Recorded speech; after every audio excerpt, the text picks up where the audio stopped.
ઉપર એક દલિતત્વ અધિનિયમ 1951 ની કલમ 16A ની જોગવાઈનું ઉલ્લંઘન કરીને ચૂંટણીમાં બધા મતદાન મથકોમાં ઈવીએમ નો ઉપયોગ કરવો એ જનતા સાથે છેતરપિંડી છે।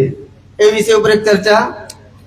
ત્રીજો વિષય છે પહેલા યુજીસી ઇક્વાલિટી કાયદો બનાવો, ત્યારબાદ સુપ્રીમ કોર્ટમાં તેના પક્ષમાં નબળી દલીલ દ્વારા રોકવો એ ખાસ કરીને એસસી એસટી અને ઓબીસી સાથે વિશ્વાસઘાત સમાન છે, એક ચિંતન। ચોથો વિષય છે આપણો ફૂલ પગારમાં કાયમી નોકરી ન આપી કરાર આધારિત કોન્ટ્રાક્ટર ભરતી કરી દેશના બેરોજગાર યુવાનોને ખતમ કરવાનું એક ષડયંત્ર। એ વિષય ઉપર ચિંતન કરીશું। કાર્યક્રમને હવે આપણે આગળ વધારીશું।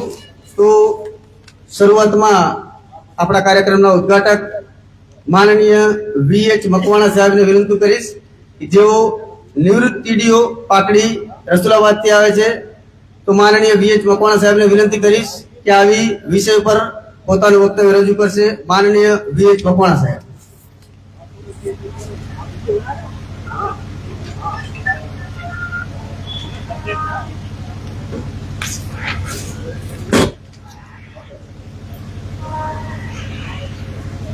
जय भीम साथियों, नमो बुद्धाय, जय मूल निवासी। आजना अपना बाबा साहेब आंबेडकरना 135मी जन्म जयंती निमित्ते जे भारत मुक्ति मोर्चा, राष्ट्रीय पिछड़ा वर्ग मोर्चा, बहुजन क्रांति मोर्चा, राष्ट्रीय परिवर्तन मोर्चा द्वारा विरमगाम અને પાટડી તાલુકાના સંયુક્ત ઉપક્રમે જે કાર્યક્રમ થઈ રહ્યો છે, એ કાર્યક્રમમાં જેમનું અધ્યક્ષ સ્થાન છે એવા આપણા સૌના રાહબર માર્ગદર્શક અને હર હંમેશ આંદોલન સિવાય જે એમના મગજમાં અથવા મનમાં વિચાર નથી એવા આપણા મેસરામ સાહેબ, મંચસ્થ તમામ મહાનુભાવો। વિષયની વાત કરી, 4 વિષય મૂક્યા છે। મારું કામ તો એક ઉદ્ઘાટન અથવા તો ઉદ્ઘાટન કરવાનું અને ઇનોગ્રેશન કરવાનું કામ છે, પણ આજથી હું ભૂતકાળની એક વાત કરું તો 32 વર્ષ પહેલા, 30 થી 32 વર્ષ પહેલા હું ધાંગધ્રામાં હતો ત્યારે ધાંગધ્રા બામસેબ યુનિટનો પ્રમુખ હતો અને સાહેબનું ભરૂચમાં જ્યારે અધિવેશન હતું અને એ ભરૂચ અધિવેશનમાં જે મેં પ્રતિજ્ઞા લીધી અથવા જે વિચાર મારા જીવનમાં ઉતાર્યા છે, મારી નોકરીના સમય દરમિયાન સમાજને લક્ષ્યમાં એસટી ઓબીસી અને તમામ સમાજને લક્ષ્યમાં રાખી અને મેં મારી સેવા બજાવી છે। નિવૃત્ત થયા પછી પણ મેં આ વંચિત શોષિત સમાજ માટે કામ ચાલુ જ રાખ્યું છે।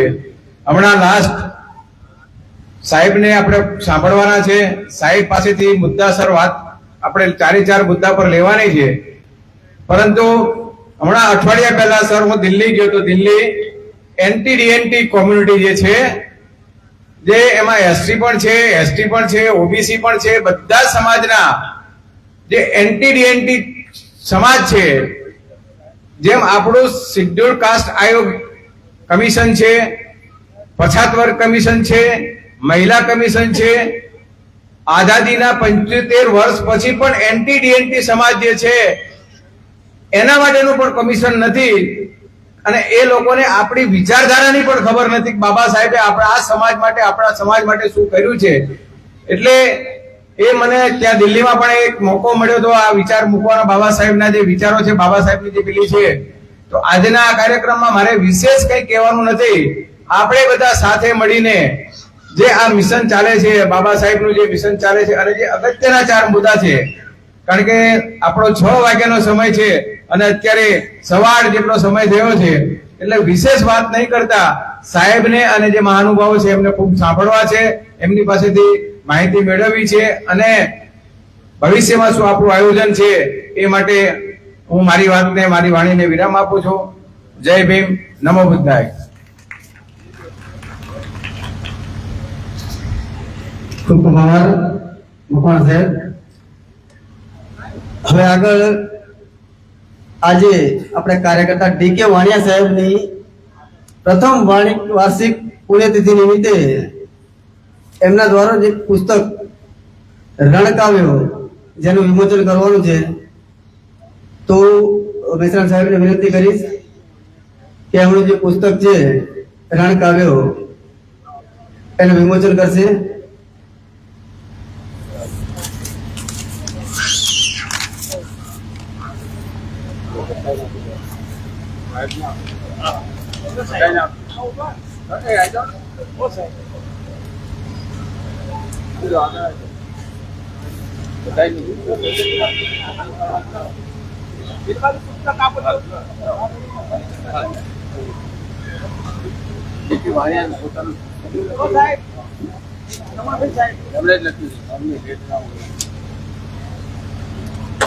આ જે પુસ્તકનું વિમોચન થઈ રહ્યું છે એ આપણે ડીકે વાણિયા સાહેબના રણકાવ્ય છે, એનું આજે અહીંયા આપણા આ કાર્યક્રમમાં વિમોચન થઈ રહ્યું છે.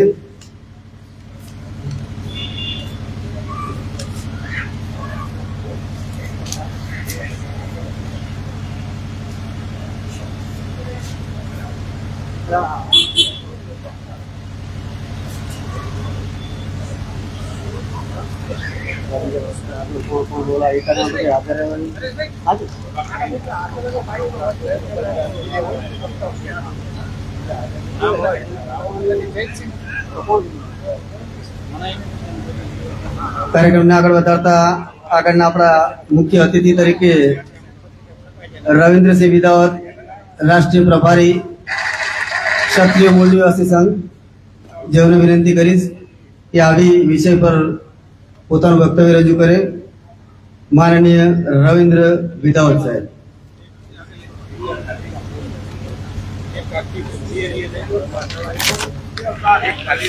सभी मूल निवासी महापुरुषों को नमन.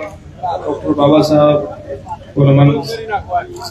मूल निवासी नायक मान्य वमन मेश्राम साहब और सभी मूल निवासी भाइयों बहनों, पंत जी, जय छात्रम, जय मूल निवासी. और टीके वड़िया सर को भी नमन, जिनकी प्रथम पुण्यतिथि आज.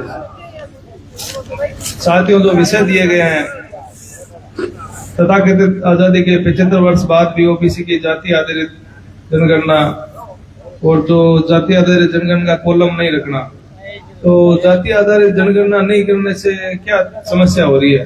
क्योंकि अगर जाति आधारित जनगणना होती है तो सबसे पहले जैसे 1931 में अंग्रेजों ने करवाई थी, 48 में नेहरू जी ने कानून बनाकर बंद कर दिया था. तो अगर जाति आधारित जनगणना होती है तो उससे सबसे बड़ा काम तो ये होगा कि व्यवस्था परिवर्तन जो हम चाहते हैं, जो बाबा साहब ने संविधान बनाया था, शासन करती जमात बनाना, तो हम बिना एक भी बूंद खून बहाए हम शासक बन जाएंगे. क्योंकि जितनी हमारी जनसंख्या है उस हिसाब से हमें रिप्रेजेंटेशन न्यायपालिका हो, कार्यपालिका हो, व्यवस्थापिका हो, मीडिया हो, सभी जगह मिल जाएगा. और जब शासक बन जाते हैं तो उनके साथ अत्याचार अन्याय नहीं होते हैं, तो हमारी समस्याओं का समाधान हो जाएगा. तो इसलिए दुश्मन ये काम करेगा नहीं. दूसरा, जो भी हिंदू बना के हमको रखा है सबको, SC ST OBC माइनॉरिटी क्षत्रियों को, तो वो हिंदू वाला भ्रम भी निकल जाएगा. क्योंकि अभी हिंदू के नाम पे कैसे मलाई वो खा लेते हैं, और हमें क्या है वो भजन करते रहते हैं हिंदू के नाम पे, और हिंदुओं को हिंदू खतरे में है, और हमारे हक अधिकार जो खतरे में वो हमें नजर नहीं आते. तो साथियों, ये व्यवस्था परिवर्तन इसीलिए जरूरी है. अब ये जातिगत जनगणना नहीं कराएंगे तब तक हमें हक अधिकार और कौन से समाज को कितना रिप्रेजेंटेशन मिला है पता नहीं लगेगा. क्योंकि हमारे जैसे अभी क्षत्रियों को शामिल कर लिया, काफी ओबीसी में भी है कई स्टेट्स में, और ज्यादातर जो बहुसंख्यक क्षत्रिय है वो जनरल के अंदर है. तो अभी सामान्य के नाम पर गालियां देने का काम हो तो खैर फिल्म बनाने वाले भी, जैसे अभी जो हमारे सामान्य कैटेगरी के लोग हैं 3% तो बनाते हुए हैं, ठाकुर सामंत बदनाम करते हैं वही. और वैसे गालियां जब पड़ती है किसी भी ऑफिस में आप जाओगे तो क्या ऊंची जाति वाले, स्वर्ण कैटेगरी के लोग क्या सारे वही बैठे हैं 90%, लेकिन क्षत्रियों का रिप्रेजेंटेशन 1% भी नहीं है. तो जातिगत जनगणना जब होगी तो हमें सच्चाई सामने, आंकड़े सामने आने लग जाएंगे. अभी जैसे भारत रत्न की बात है, भारत रत्न भी सामान्य कैटेगरी के लोगों को मिले, क्षत्रियों को एक भी नहीं मिला आज तक. परमवीर चक्र, महावीर चक्र ये तो मिले हैं, वीर चक्र, लेकिन भारत रत्न नहीं मिला है. तो जब तक हमारे लोगों को व्यवस्था नहीं होगी, हमें रिप्रेजेंटेशन नहीं मिलेगा, जवाब साहब ने जो सपना देखा था शासन करते जमात बनना, वो जब तक नहीं होगा, और ये हासिल हमें कैसे होगा, बिना जन आंदोलन के हो नहीं सकता। तो जो हमारे लोगों के बीच में गलत फहमियां, अब जब शासक बनना है तो आपको छोटी छोटी बातों को तो भूलना पड़ेगा, और आपस में जो गलत फहमियां खत्म करके जब तक हम लोग साथ में नहीं आएंगे और उद्देश्य को ध्यान में रखते व्यवस्था परिवर्तन के लिए जन आंदोलन में हमारा समय, श्रम, पैसा, हुनर, बुद्धि नहीं लगाएंगे तो फिर हमें देखो आजादी नहीं मिलती है, फिर हमें तो गुलामी है ना, वही मिलती है। क्योंकि हजारों सालों ने जिन्हें देवदासी, छुआछूत, अस्पृश्यता, मतलब दुनिया भर के जितने भी गलत काम है वो किए हो, तो आपको लगता है वो शासक बना देंगे। तो साथियों, हमारे लोग क्या है, दूसरों की बातों में बहुत जल्दी आ जाते हैं। अब छत्रपति शिवाजी महाराज ने कभी नहीं कहा मैं शूद्र हूं, लेकिन हमारे लोग ब्राह्मणों ने जो कहा शूद्र शूद्र शूद्र ऐसे करके शूद्र घोषित कर दिया। तो क्या जो लोग दूसरे कहते हैं उसे नहीं करना है, जब हमारे लोग कहते हैं वो चले जाने के बाद में रोते रहते हैं, अरे बाबा साहब एक दिन जयंती मनाएंगे, रोएंगे, फिर चले जाएंगे। ज्यादा से ज्यादा लोगों को खुश करना हो तो मूर्ति लगा दो, बाबा साहब की खुश, किसी को मारना पड़ता है कोई लगा दो, क्षत्रिय खुश। अपने समाज की मूर्तियां लगाना से खुश नहीं होंगे उनके, जब तक हम उनके सिद्धांतों में नहीं चलेंगे। उन्होंने जो संघर्ष किया हमारे हक अधिकार दिलाने के लिए, सम्मान से दिलाने, तो अभी जैसे वामन मिश्राम साहब 50 साल से संघर्ष कर रहे हैं, अपने जीवन के 70 साल हो गए, 50 साल इन्होंने संघर्ष किया। तो जब लोग आते हैं तो हमारे लोग गलत फहमियों का शिकार हो जाते हैं, आ नहीं पाते, साथ सहयोग कर नहीं पाते। तो साथियों, आने वाले भविष्य के लिए हम चाहते हैं, जैसे चंद्रगुप्त मौर्य का साम्राज्य थे, लोग विदेश से यहाँ पढ़ने आते थे, हमारे हर घर में सोने चांदी के बर्तन थे। तो अगर हमें वो चाहिए, आने वाले भविष्य में हमारे बच्चे दुखी नहीं होने, सम्मान मिले, तो साथ सहयोग करना होगा। जय छात्रम, जय मूल निवासी, धन्यवाद।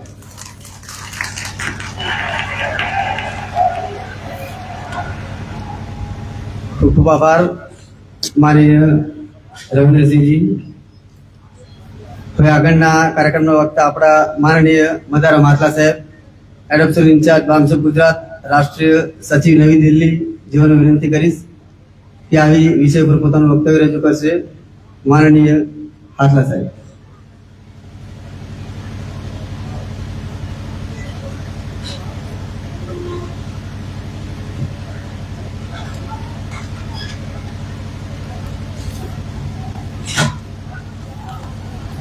जय मूलवासी साथियों, बाबा साहब डॉक्टर भीमराव अम्बेडकर जी की जयंती समारोह के उपलक्ष्य में यहाँ पर ये आप कार्यक्रम आयोजन कर रहे हैं। पिछले साल भी आपने अच्छा यह कार्यक्रम किया था, मुझे पिछले साल भी आने का अवसर मिला, आज भी मिला। आप सबका धन्यवाद। आज के इस कार्यक्रम के जो विषय निर्धारित है, કહેવાતી આઝાદીના 75 વર્ષ પછી પણ ઓબીસીની જાતિ આધારિત વસ્તી ગણતરી ન કરવી અને વર્તમાન વસ્તી ગણતરીમાં જાતિનો કોલમ ન રાખવો એ શાસક વર્ગનો ઓબીસી બક્ષી પંચને સતત છેતરવાનો કાવતરું છે। एक गंभीर चर्चा इस प्रकार से 3 और सब्जेक्ट है। साथियों, इस देश के जो मूल निवासी बहुजन समाज है, SC, ST, OBC, वह बहुसंख्यक होने के कारण इस देश के शासक वर्ग के लिए हमेशा आंखों में खटकते हैं। उनके लिए उनको हक अधिकार अगर ज्यादा मिल गए तो वे लोकतांत्रिक तरीके से खुद मुख्तार भी हो सकते हैं। इसलिए यहाँ का जो शासक वर्ग है वो हमेशा इस तरह के षड्यंत्र करता रहता है। जो इस विषय में भी आपने, जो हमारा संगठनात्मक विषय है कि आप 75 वर्ष हो गए तथा कथित आजादी को, और उसके बाद में जो गिनती हो रही है, जनगणना हो रही है, उसमें ओबीसी का जाति आधारित कॉलम नहीं है। और ये एक प्रकार का जो अन्य पिछड़ा वर्ग है उनके साथ धोखाधड़ी करने का, ठगी करने का, छेतरपिंडी, आपने शब्द लिखा है ना, छेतरवानो, यानी धोखा करने का एक उनका कार्यक्रम है। वो ऐसा क्यों कर रहे हैं कि अगर वो जाति का कॉलम इसमें निर्धारित कर लेते हैं तो फिर संख्या सार्वजनिक हो जाएगी कि कितने लोग हैं, और जो संख्या जब आंकड़ा आ जाएगा तो लोग इतने साल हमारे कितने हक और अधिकार थे और हमें क्या मिला वो भी आंकड़ा निकाल देंगे, और हमारे जितना हक मिलना चाहिए वो क्यों नहीं मिला, और हमारे संख्या के सामने जिनकी कम संख्या है उनको कितना ज्यादा हक मिल रहा है, ये सब जानकारियां मिल जाएगी। इसलिए शासक वर्ग जाति आधारित जनगणना नहीं करना चाहता है, वह जाति आधारित जनगणना का प्रचार कर रहा है ताकि हमारे लोगों को लगे कि वो ऐसा काम कर रहा है। तो मेश्राम साहब के नेतृत्व में पिछले 10-12 सालों से लगातार इस विषय पर जागृति का प्रबोधन चल रहा है, जिसके कारण आपने भी ये विषय यहाँ लगाया है, और इससे मूल्यवासी बहुजन समाज, हमारा जो ओबीसी वर्ग है वो भी जागृत हो रहा है, और उनको भी ये समझ में आ रहा है कि हम 52% जो आंकड़ा बता रहे हैं वह 1952 से भी पहले का है। 52% का आंकड़ा भी 1952 से भी पहले का है। 1931 में जो अंग्रेजों ने जनगणना की थी, अंग्रेज जब यहाँ हमारे ऊपर शासन करते थे तब का आंकड़ा है। उनके बाद में 1941 में दूसरा विश्व युद्ध हो गया, 10-10 साल बाद में जनगणना होती है, और ये जनगणना 1872 में शुरू हुई थी, अंग्रेजों ने शुरू की थी, और उसके बाद 1881 से लगातार हर 10 साल में जनगणना करने का उन्होंने निर्णय लिया था, और ये 1951 में जनगणना करने वाले ये तथाकथित आजाद भारत के लोगों ने ओबीसी का कॉलम बंद कर दिया, ओबीसी की गिनती करना बंद कर दिया। अभी भी हम 52% कहते हुए काम कर रहे हैं, यानी 1931 से लेकर के अभी 2031 आने वाला है, लगभग 100 साल पुराना आंकड़ा है 52% का। अभी 2026 चल रहा है, तो ये 5 साल बाद में 1931, तो 2031 और 1931 ये 100 साल का फर्क हो जाएगा। 100 साल के अंदर हमारी जो गिनती है कि हम 52% है, 65 से 70% भी आंकड़ा आ सकता है। इसलिए वो आंकड़ा नहीं आए, इसलिए आंकड़ा हमारे को आंकड़े के मकर जाल में वो है वो फंसा रहे हैं। इसलिए इससे हमें सतर्क रहने की जरूरत है, और देश भर में इस विषय पर जो हम चर्चा करेंगे तो हमारा जो जागृति का मामला वो बढ़ेगा, और ये जन आंदोलन बढ़ेगा, और जब जन आंदोलन होगा तो राष्ट्रीय स्तर की हमारी आवाज होगी, वो फिर दुश्मन दबा नहीं पाएगा, और हमारे हक और अधिकार के लिए जो हम मांगे कर रहे हैं वो मानने के लिए बाध्य होगा, या फिर गद्दी छोड़ने के लिए उसको तैयार होना पड़ेगा। इसलिए हमें इन विषयों पर लगातार हमारे मूल्यवासी बहुजन समाज में प्रबोधन करते रहना है साथियों। और इस देश के अंदर बाबा साहब ने हमें बहुत ज्यादा शक्ति दी है, संवैधानिक अधिकार दिए हैं, हमारा हर प्रकार का आत्मसम्मान बढ़ाने का सारा अवसर दिया है। आपके यहाँ जो अभी हमारे यहाँ कार्यकर्ता थे और जिनका देहांत हो गया, जिनकी पुस्तक का अभी हमने ये साहब ने विमोचन किया है, रण काव्यो, इसमें भी एक उन्होंने जो ये कविता लिख करके हम लोगों को प्रेरित करने की कोशिश की है। इसके पेज नंबर 43 पे 43 पे लिखा है कोशिश कर। ये छोटी कविता है, इस मौके पे मैं वो भी आपको कहना चाहता है। इसमें उन्होंने लिखा है, जग परिवर्तित छे कोशिश कर, परंपरा जूनी छे ना चित धर, युग आधुनिक छे હવે વિજ્ઞાનનો આંધળી દોટ છોડ કોશિશ કર, આ ધરા પર ધૂર્તોનો છે દબદબો, આ ધરા પર ધૂર્તોનો છે દબદબો, ને એક ઈમાનદાર બની કોશિશ કર, જ્ઞાન ને વિજ્ઞાન વિકસે શિક્ષણથી શિક્ષિત તાર્કિક બન કોશિશ કર, પાર પડશે મકસદ मेहनत थी पण स्नेह सद्भाव सह कोशिश कर। हमको भी कोशिश करते रहना चाहिए। इसलिए मैं ज्यादा बात नहीं करना चाहता, आपसे इतना ही निवेदन करना चाहता हूं, इन विषयों पर जो राष्ट्रीय अध्यक्ष महोदय हम लोगों को जानकारी देंगे, वो जानकारी आप हमारे समाज के अंतिम वर्ग तक बैठा हुआ, अंतिम छोर तक बैठा हुआ आदमी, गली मोहल्ले में, घर परिवार में, वहां तक पहुंचाइए, और इस आंदोलन को और जन आंदोलन बनाने में आप लोग सहायक बनिए। ऐसा आप करोगे, ऐसी आशा और विश्वास के साथ आपने मुझे बोलने का अवसर दिया, इसके लिए धन्यवाद। मैं मेरी वाणी को विराम देता हूं। जय मूल्यवासी। ખૂબ ખૂબ આભાર।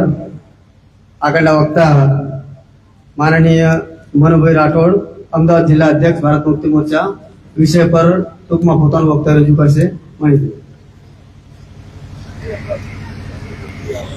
जय भीम। જય મૂલ્યવાસી સાથીઓ, ઈવીએમ નો મુદ્દો એ સમગ્ર ભારતમાં ચગી રહ્યો છે. 17મી ઓગસ્ટ 1932 ના રોજ બાબા સાહેબે અંગ્રેજો પાસેથી લડી ઝઘડીને આપણને ડબલ વોટનો અધિકાર આપ્યો. એ અધિકાર ઈવીએમ ના માધ્યમ દ્વારા ઇનડાયરેક્ટલી છીનવાઈ ગયો છે.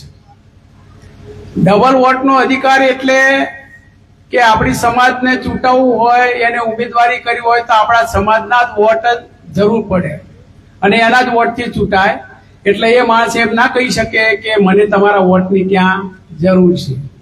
બીજા નંબરમાં કોઈ પણ સવર્ણને ઉમેદવારી કરવી હોય અને ચૂંટાવવું હોય તો પોતાના આ જે એસસી એસટી ઓબીસી છે એની ગરજ કરે કે આપણા વોટની જરૂર પડે, એટલે આપણા વોટથી એને પણ ચૂંટવવું પડે તો એને આપણા કામ કરવા પડે. પરંતુ આ બાબા સાહેબે વોટનો અધિકાર આપ્યો ત્યારે એમને ઊંચી આંગળી કહીને કહ્યું કે જાઓ अपनी दीवारे पे लिख दो आने वाले समय में आप शासन करती जमात बनोगी.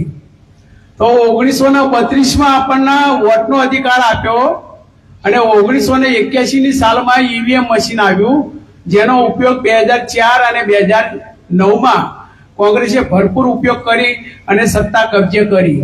એટલે એ આ વોટનો અધિકાર ઇનડાયરેક્ટલી છીનવાઈ ગયો છે અને આપણી આઝાદી છીનવાઈ. જો વોટના અધિકારને આપણે એ 50 વર્ષની અંદર જો સમજી ચૂક્યા હોત તો આજે આ પરિસ્થિતિ ઈવીએમ મુદ્દે આપણે કઈ બોલવાની જરૂર પડે નહીં.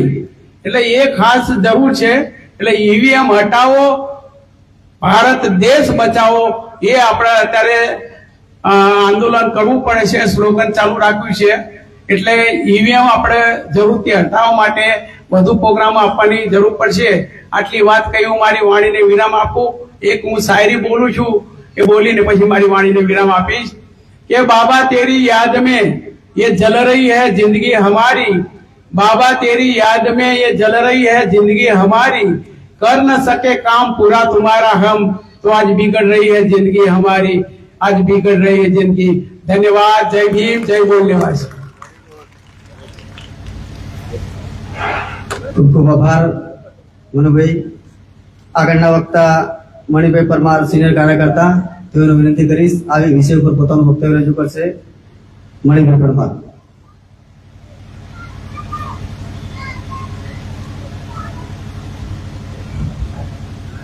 જય મુનિવાસી સાથીઓ, બોલવું હોય તો ઘણું બધું બોલી શકાય છે, પણ આપણે અહીંયા પ્રબુદ્ધ જે વિચારક છે, આપણા માર્ગદર્શક છે, એમને સાંભળવા છે.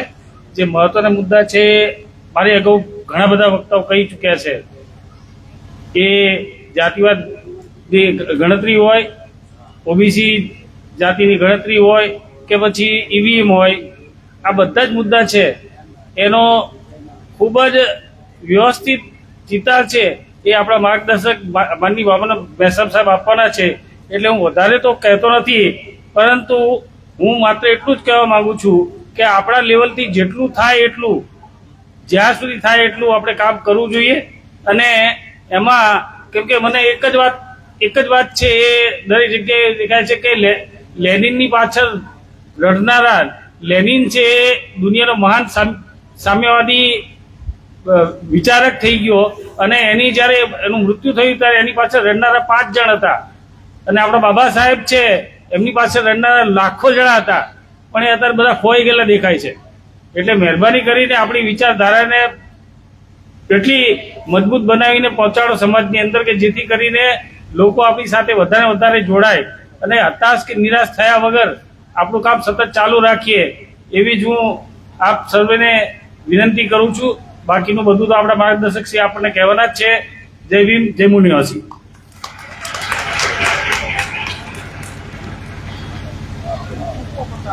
ખૂબ ખૂબ આભાર મણિભાઈ.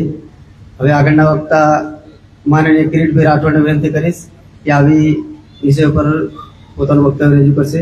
કિરીટભાઈ રાઠોડ.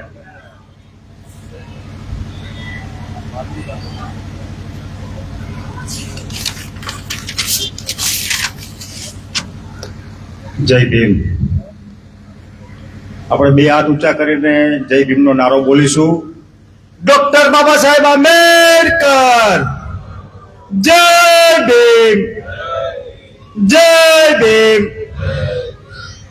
આજરોજ અત્રે નીલકી ફાટક વિસ્તારમાં ભારત મુક્તિ મોરચા, રાષ્ટ્રીય પિછડા વર્ગ મોરચા, બહુજન ક્રાંતિ મોરચા અને રાષ્ટ્રીય પરિવર્તન મોરચાના ઉપસ્થિતમાં માનનીય વામન મેશ્રામ સાહેબ આપણા સૌની વચ્ચે ઉપસ્થિત છે. જોરદાર એમના માટે તાળી થઈ જાય. માનનીય મેશ્રામ સાહેબ સમગ્ર ભારતમાં એસસી, એસટી, ઓબીસી, લઘુમતી અને વંચિત સમુદાયના આપણા જૂથોનું રક્ષણ થાય એના માટે સૂચક આંદોલન ખૂબ લાંબા સમયથી કરી રહ્યા છે. ત્યારે વિરમગામમાં આપણી વચ્ચે છે, ખૂબ જ મોટા માણસ છે, પરંતુ ટાઈમ કાઢીને જ્યારે આપણી વચ્ચે આવ્યો ત્યારે આપણે ખૂબ પાકી હાજરી છે એનું ખૂબ આપણને અત્યારે દુઃખ થાય છે. પણ આપણે સૌ જાણીએ છીએ કે ડોક્ટર બાબા સાહેબ આંબેડકરની 135મી જન્મ જયંતિ પૂરા ભારતમાં હર્ષો ઉલ્લાસ સાથે આપણે ઉજવી અને ઉજવવી જ જોઈએ. પરંતુ આજે મારે ડોક્ટર બાબા સાહેબ આંબેડકરના કાર્ય વિશે બે વાત કરવી છે. બાબા સાહેબ આંબેડકરે પોતાનું સમગ્ર જીવન આપણા વંચિત સમુદાયના હક અધિકાર માટે, સ્વમાન માટે આપ્યું. ખૂબ મહામાન્ય બાબા સાહેબ આંબેડકરે આ દેશનું સંવિધાન લખ્યું, પરંતુ કમનસીબી એ છે કે સંવિધાનમાં લખેલા આપણા મૂળભૂત અધિકારોના રક્ષણ માટે જે પ્રકારે આપણું સંગઠન કામગીરી કરવું જોઈએ ત્યાં આપણે થોડા કાચા પડીએ છીએ. આપણને ડોક્ટર બાબા સાહેબ આંબેડકરની મૂર્તિમાં બહુ રસ છે. આપણને ડોક્ટર બાબા સાહેબ આંબેડકરની મૂર્તિને ફુલાર પહેરાવવામાં રસ છે. એમના જન્મ દિવસે મસ્ત મોટી રેલીઓ કાઢીએ એમાં રસ છે. પણ આ ડોક્ટર બાબા સાહેબ આંબેડકરે તમને ને મને જે જીવન જીવવાનો અધિકાર આપ્યો, સમાનતાનો અધિકાર આપ્યો, શિક્ષણનો અધિકાર આપ્યો, અનામતનો અધિકાર આપ્યો, એ અધિકારોનું જ્યારે છડે ચોક આ ભારતીય જનતા પાર્ટીની સરકાર જ્યારે આપણા લોકોનું હનન કરે છે ત્યારે એના માટે આપણે લડવા માટે આપણી જાનની બાજી લગાવતા નથી. બહુ દુઃખ સાથે આજે મારે કહેવું પડે છે, મારા પોતાના જાહેર જીવનના 30 વર્ષમાં ડોક્ટર બાબા સાહેબ આંબેડકર વિશે અનેક કામગીરી, અનેક લડતો આપણે કરી છે, પરંતુ હજી પણ આપણે ક્યાંક ને ક્યાંક એમાં કચાશ આપણે અનુભવ કરીએ છીએ. એનું મુખ્ય એક કારણ છે આપણી સમાજમાં નાના મોટા જૂથવાદ છે. આપણી સમાજમાં પેટા જ્ઞાતિવાદ છે. એ વણકર હોય, રોહિત હોય, સેનવા, વાલ્મીકી, આપણે ક્યારેય અનુસૂચિત જાતિ તરીકે એક મંચ ઉપર આવતા નથી. આપણી બહુ મોટી કમનસીબી છે. આ ગુજરાતમાં 7% દલિતો છે.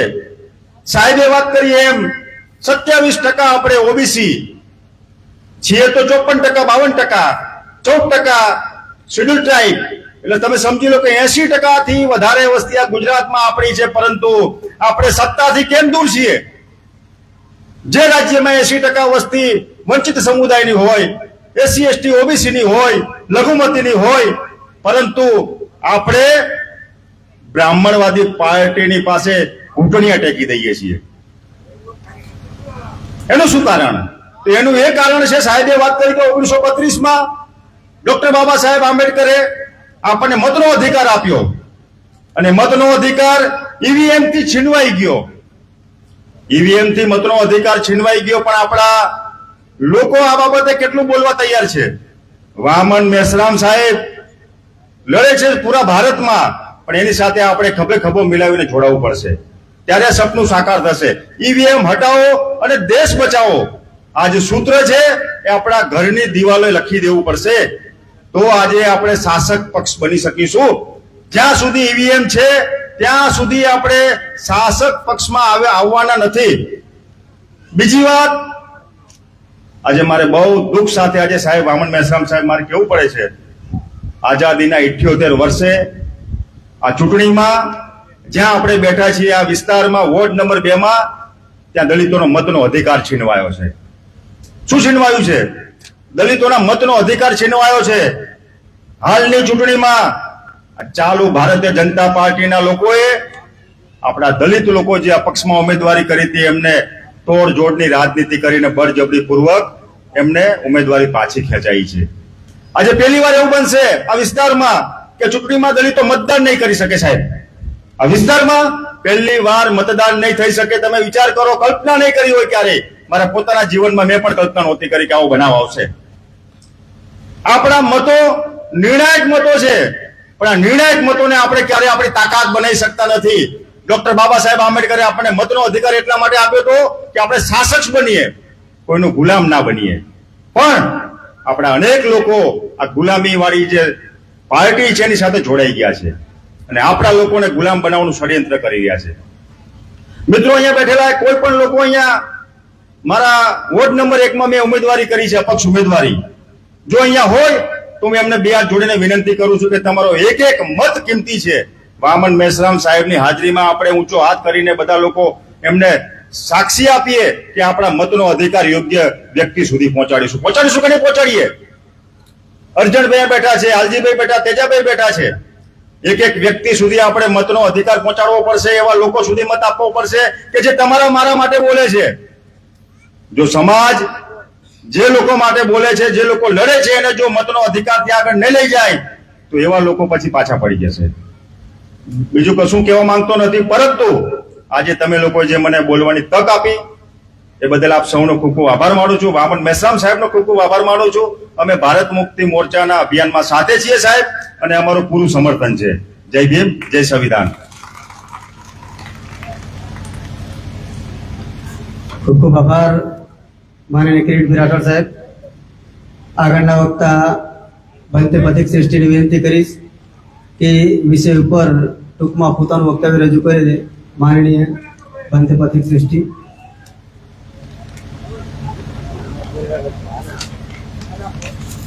જય ભીમ, જય ભીમ.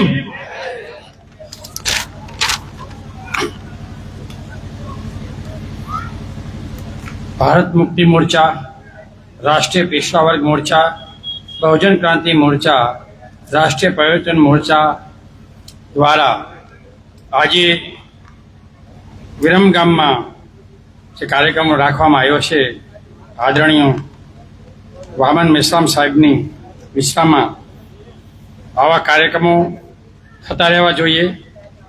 એમની બીજી પણ એક વિંગ છે બુદ્ધિસ્ટ ઇન્ટરનેશનલ, એમાં પણ મેં ઘણા કાર્યક્રમોમાં કામ કરેલું છે. અહીંયા આપણી પાસે સમય ઓછો છે, આપણે સાહેબને જ સાંભળવાના છે, તો હું જાજુ ન બોલતા હું મારી વાણીને વિરામ આપું છું.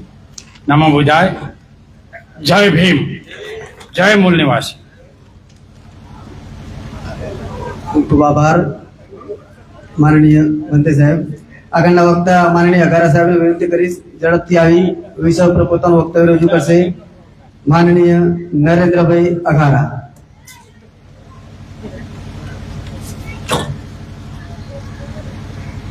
જય ભીમ, જય મૂલ્ય साथियों. भारत मुक्ति मोर्चा, राष्ट्रीय परिवर्तन मोर्चा, राष्ट्रीय पिछड़ा वर्ग मोर्चा के माध्यम से आज आपके पास विरमगाम तहसील में वामन मेश्राम साहब की अध्यक्षता में एक कार्यक्रम होने जा रहा है. तो आप इसको सिर्फ एक कार्यक्रम समझ रहे हैं, लेकिन एक सिर्फ कार्यक्रम नहीं है, समाज में जागृति का एक बहुत बड़ा मिशन है.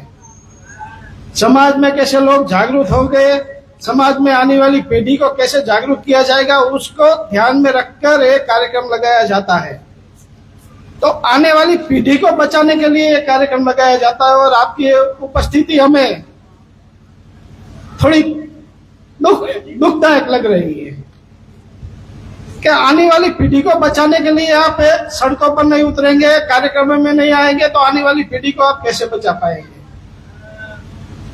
तो ये महत्वपूर्ण कार्यक्रम आज वामन मेश्राम साहब की अध्यक्षता में लगाया गया है. तो इस देश के बहुजन को जागरूक करने के लिए लगाया गया है। जब तक आप जागरूक नहीं होगे तब तक आपके अधिकार बचने वाले नहीं है। जागृति का यही सिद्धांत है, जागरूक हो गए तब आपके अधिकार बचेंगे, अधिकार बचेंगे तो आने वाली पीढ़ी बचेगी।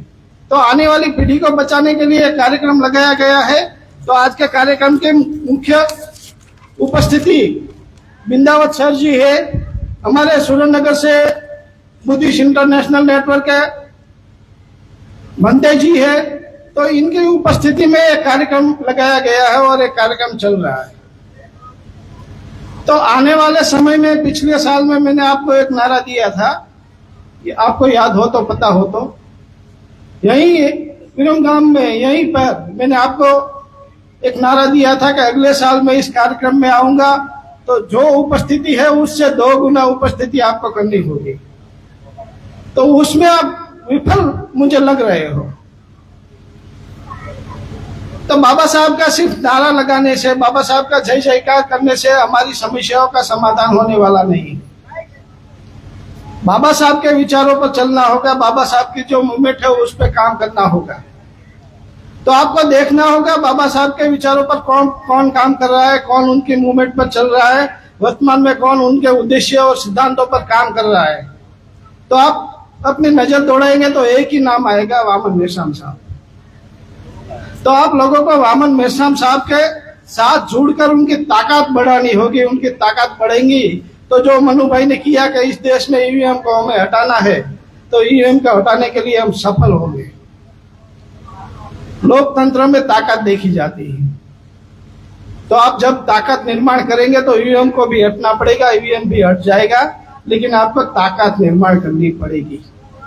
बिना ताकत के कुछ नहीं हो सकता। वर्तमान में हम देखें तो कई समस्या हम बहुजनों की है। मैं एक एग्जांपल आप देता हूं, हमारे बिंदावत सर जी यहीं पे है। तो मैं अभी एक कंस्ट्रक्शन का काम कर रहा हूं, मेरे वहां फर्नीचर वर्क करने के लिए क्षत्रिय लोग आए हैं। तो उनसे बातचीत की, तो उनसे बातचीत करने पर नतीजा आया कि राजस्थान में क्षत्रियों की इतनी दुर्दशा है, बहुत दुर्दशा है उनकी। उनको काम करने के लिए एक स्टेट से दूसरे स्टेट जाना पड़ता है। तो समझ लो इस देश में एक समय पर राजा महाराजा थे, वो शासक थे। तो वर्तमान में उनकी वो समस्या है तो हमारी क्या हालत होगी। तो आज कुछ हमारी हालत देखी जा रही हो। बाबा साहब ने जो संविधान हमको लिख कर दिया है, उस संविधान को बदौलत हम यहाँ से मुकाम पर पहुंचे हुए हैं। तो बाबा साहब के संविधान को कैसे बचाए रखे, उसके लिए वामन मेश्राम साहब लगातार सड़कों पर आंदोलन कर रहे हैं। बाबा साहब के संविधान दिए हुए संविधान को बचाने का कार्यक्रम वामन मेश्राम साहब लगातार लगा रहे हैं। सिर्फ लोगों को जुड़ना है और जुड़ के आने वाली नस्ल को बचाना है। वर्तमान में ईवीएम है, आधुनिक मनुस्मृति लागू हुए, तो उस आधुनिक मनुस्मृति को कैसे नष्ट किया जाए और हम वंचितों का अधिकार कैसे लिया जाए और हम वंचितों को आगे कैसे बढ़ाया जाए, उस पर हमें काम करने की जरूरत है। तो आप लोगों को एक सुनकर आने वाले समय में वामन मेश्राम साहब के साथ ज्यादा से ज्यादा लोगों को जोड़ना होगा और जुड़कर महाशक्ति का निर्माण करना होगा।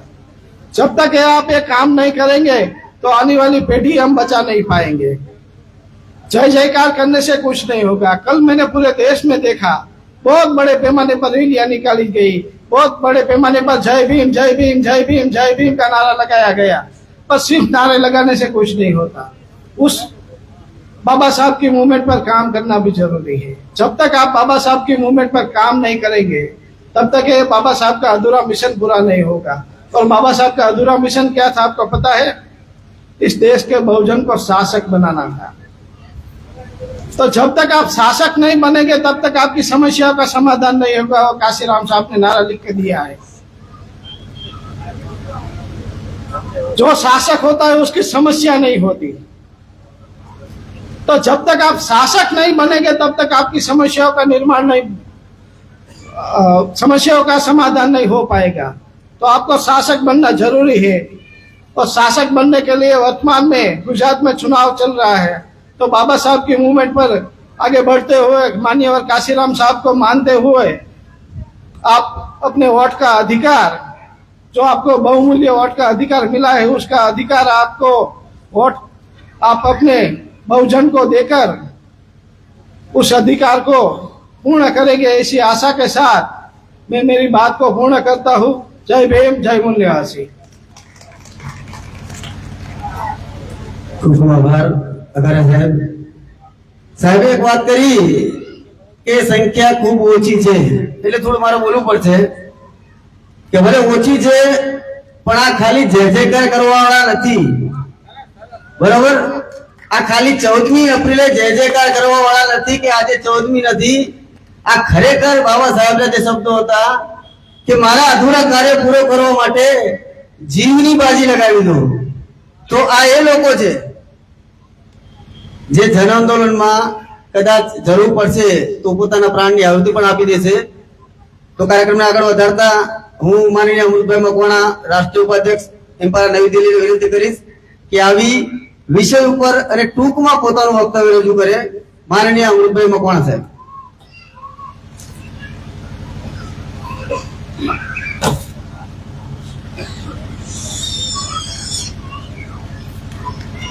સાથીઓ, એક આહવાન આપતો જોરથી જય ભીમ, જય ભીમ. बस कार्यक्रम में थोड़ी ऊर्जा आनी चाहिए. साथियों, आज तारीख 15 एप्रिल 2026 વિરંગામ અને પાટણ તાલુકાના સંયુક્ત ઉપક્રમે ભારત મુક્તિ મોરચા, બહુજન ક્રાંતિ મોરચા, રાષ્ટ્રીય પિછડા વર્ગ મોરચાના સંયુક્ત ઉપક્રમે ડોક્ટર બાબા સાહેબ આંબેડકરની 135મી જન્મ જયંતિ અંતર્ગત એક જનજાગરણનો કાર્યક્રમ બામસેબ અને ભારત મુક્તિ મોરચાના રાષ્ટ્રીય અધ્યક્ષ, બહુજન નાયક માનનીય વામન મેસામ સાહેબના અધ્યક્ષપણે આ જનજાગરણનો કાર્યક્રમ થઈ રહ્યો છે. તો આ કાર્યક્રમમાં ઉપસ્થિત સૌ રાષ્ટ્રીય લેવલના, પ્રદેશ લેવલના અને જિલ્લા સ્તરના જે કાર્યકરો પદાધિકારીઓ આમંત્રિત છે, ડાયસ ઉપર પધારેલા છે, સૌનું હાર્દિક અભિનંદન છે. સાથે સાથે આ કાર્યક્રમને સફળ બનાવવા માટે તમારો કિંમતી સમય આપી મહિલાઓ, બાળકો, વૃદ્ધો અને યુવાનો સૌ ભાગીદાર બની આ કાર્યક્રમ સફળ બનાવવા તમે ઉપસ્થિત રહ્યા છો, એ બદલ દિલથી અભિનંદન આપું છું. તો સાથીઓ, આજના આ કાર્યક્રમમાં 4 વિષય છે, પણ એ 4 વિષય પૈકીના એક ઈવીએમના વિષય ઉપર હું તમને સમય મને ઓછો આપવામાં આવ્યો છે, છતાં હું પ્રયત્ન કરીશ કે ભારતની અંદર ગ્રામ પંચાયતથી માંડીને રાષ્ટ્રપતિ ભવન સુધીની જે કઈ ચૂંટણીઓ થાય એ ચૂંટણીઓનું પ્રાવધાન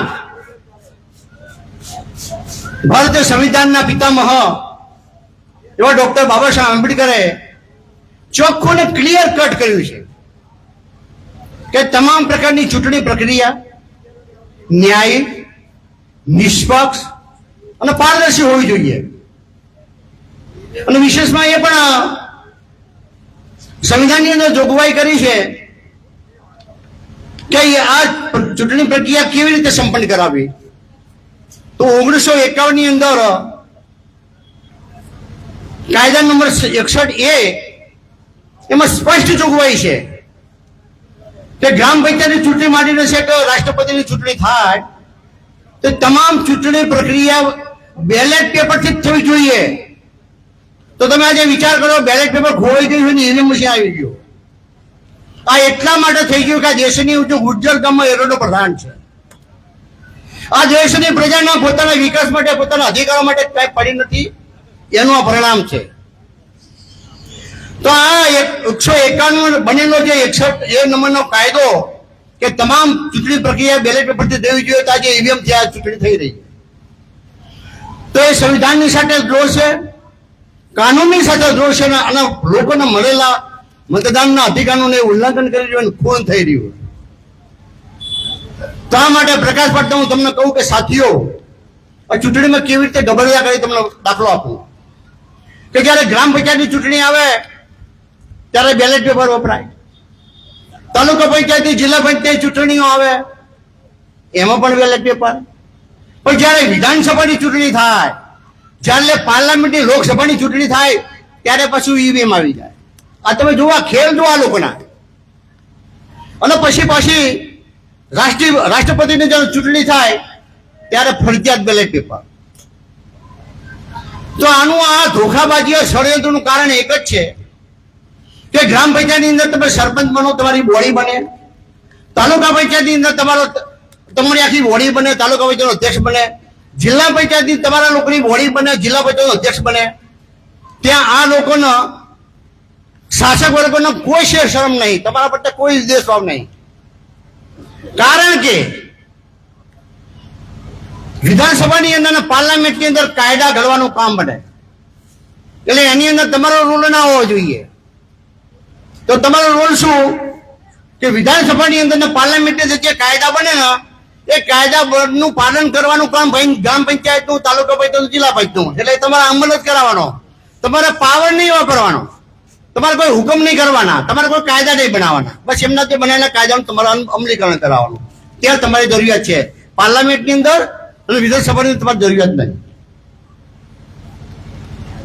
હવે વિશેષમાં એક વાત કરવાની કે ઈવીએમની અંદર સફળતા કેવી રીતે થાય છે.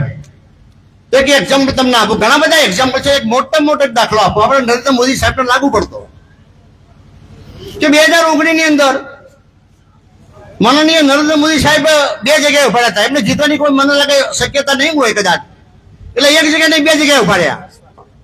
એક વડોદરામાં ઉભા રહ્યા અને બીજા નંબરે વારાણસીમાં ઉભા રહ્યા. તો તમે વારાણસીનો દાખલો આપું, ઘણા બધા દાખલા પણ એક પ્રમુખ દાખલો તમને સમજાવું, સમય ઓછો છે એટલા માટે કે જ્યારે વારાણસીની અંદર આખા મતદાન વિભાગની ચૂંટણી થઈ તેનું ટોટલ 10 લાખ લોકોએ મતદાન કર્યું. કેટલા? 10 લાખ લોકોએ મત આપ્યા.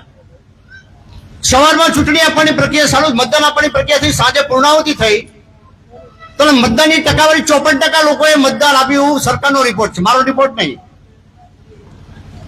મતદાન પૂરું થયું ત્યાં 54% મતદાન થયું. 10 લાખ લોકોએ એને મત આપ્યા. જ્યારે ચૂંટણીનું જ્યારે રિઝલ્ટ આવ્યું તો એની ટકાવારી કેટલી નીકળી? 60% મત નીકળ્યા કે 60% લોકોએ મત આપ્યા.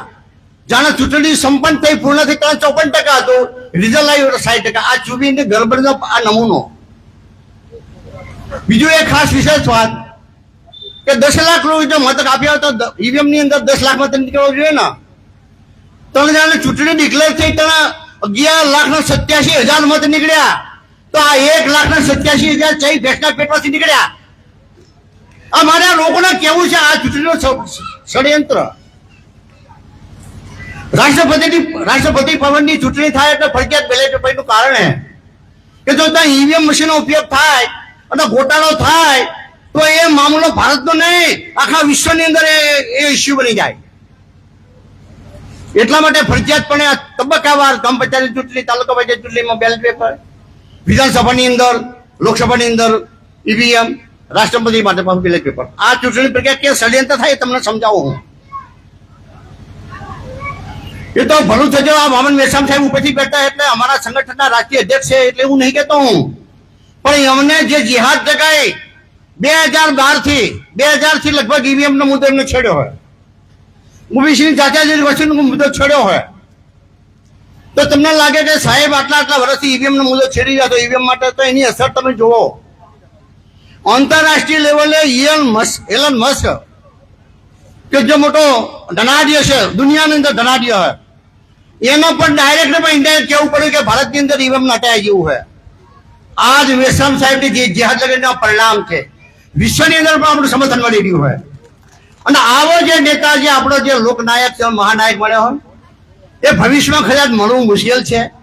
તો મારે અંતમાં એક જ વાત કહેવી છે કે સ્કૂલની અંદર શિક્ષકો બહેનો બાળકોને ભણાવતા હતા અને એક જ કહેતા હતા કે બેસવું, બાળકોને કહે મહિલા ટીચર કે બેસવું ને બેસી જજો, ગાડી ઉપડી જાય છે. તો સાથીઓ, જો તમારે આઝાદી લેવી હોય તો વામન મેસામ સાહેબના નેતૃત્વના છેલ્લી ગાડી, છેલ્લી ટ્રેન છે. તમને અહેસાસ ના થાય કે મેં ટેન્થ સુધી ગયા. જો આઝાદી મેળવી હોય તમને હેજમાં મેળવવા માટે તમે ખબર કરજો, અમારા કાર્યક્રમને સાથે સહકાર આપજો અને જીવની બાજી લગાવી દેજો, તો તમને આઝાદી મળશે. થેન્ક યુ, ધન્યવાદ.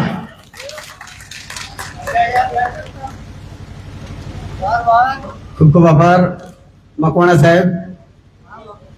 સાહેબે સરસ પ્રતિનિધિત્વની વાત કરી, આપણા નેતાઓ વિશેની વાત કરી. તો વોટનો અધિકાર શું હતો અને બાબા સાહેબે શા માટે અપાયો હતો, અનામતની સીટ શા માટે અપાઈ હતી, ચર્ચા વિશે થોડી વાત કરી દઉં કે 51-52 જ્યારે મુંબઈમાં ઇલેક્શન થયું ત્યારે ડોક્ટર બાબા સાહેબ આંબેડકરની સામે અનુસૂચિત જાતિના કાજોળકર નામના વ્યક્તિ ઇલેક્શનમાં જીતીને આવ્યા. પછી બાબા સાહેબને મળવા ગયા. જઈને બાબા સાહેબને કહ્યું કે બાબા સાહેબ હું આજ બહુ જ ખુશ છું. ત્યારે બાબા સાહેબે પૂછ્યું કેમ? તો કે હું આજ ઇલેક્શનમાં જીતી ગયો, હું ચૂંટાઈ ગયો. બાબા સાહેબે પ્રશ્ન કર્યો કે હવે તમારું કામ શું હશે, તમે શું કરશો? ત્યારે કાજરોકરે જવાબ આપ્યો કે હું શું કરીશ, પાર્ટી જે આદેશ આપશે એ હું કરીશ. તો આજે હમણાં ભાઈશ્રીએ વાત કરી એ પ્રમાણે આપણા નેતાઓની હાલત એવી છે કે અનામત સીટ ઉપર તો ચૂંટાઈને આવે છે, પણ પાર્ટીનો આદેશ હોય એ જ કામ થાય. અનામતની સીટ ઉપર થાય એનો કોઈ મિનિંગ નથી રહેતો. ત્યારે બાબા સાહેબે એકવાર કાજરોકરને પૂછ્યું કે તમે જનરલ સીટ પરથી આવ્યા છો? ત્યારે કાજરોકરે કહ્યું કે ના સાહેબ, તમારા દ્વારા અપાવેલ સંવિધાનના અધિકારો મને અનામતની સીટ આપી, એમાંથી હું ચૂંટાઈને આવ્યો. તો ખાસ કરીને અનામત સીટ પરથી આપણા ઉમેદવારો ઘણા આવતા હોય છે, પણ જેને પણ વોટ આપવો એ આપણો વોટનો અધિકાર વ્યર્થ ના જાય એ ધ્યાન આપી પ્રતિનિધિને ચૂંટજો. આગળ વધારતા કાર્યક્રમને હું માનનીય રમણભાઈ પરમાર, પ્રદેશ અધ્યક્ષ બામસેફ, એમને વિનંતી કરીશ કે ઝડપથી આ વિષય ઉપર ટૂંકમાં પોતાનું વક્તવ્ય રજૂ કરશે માનનીય રમણભાઈ પરમાર.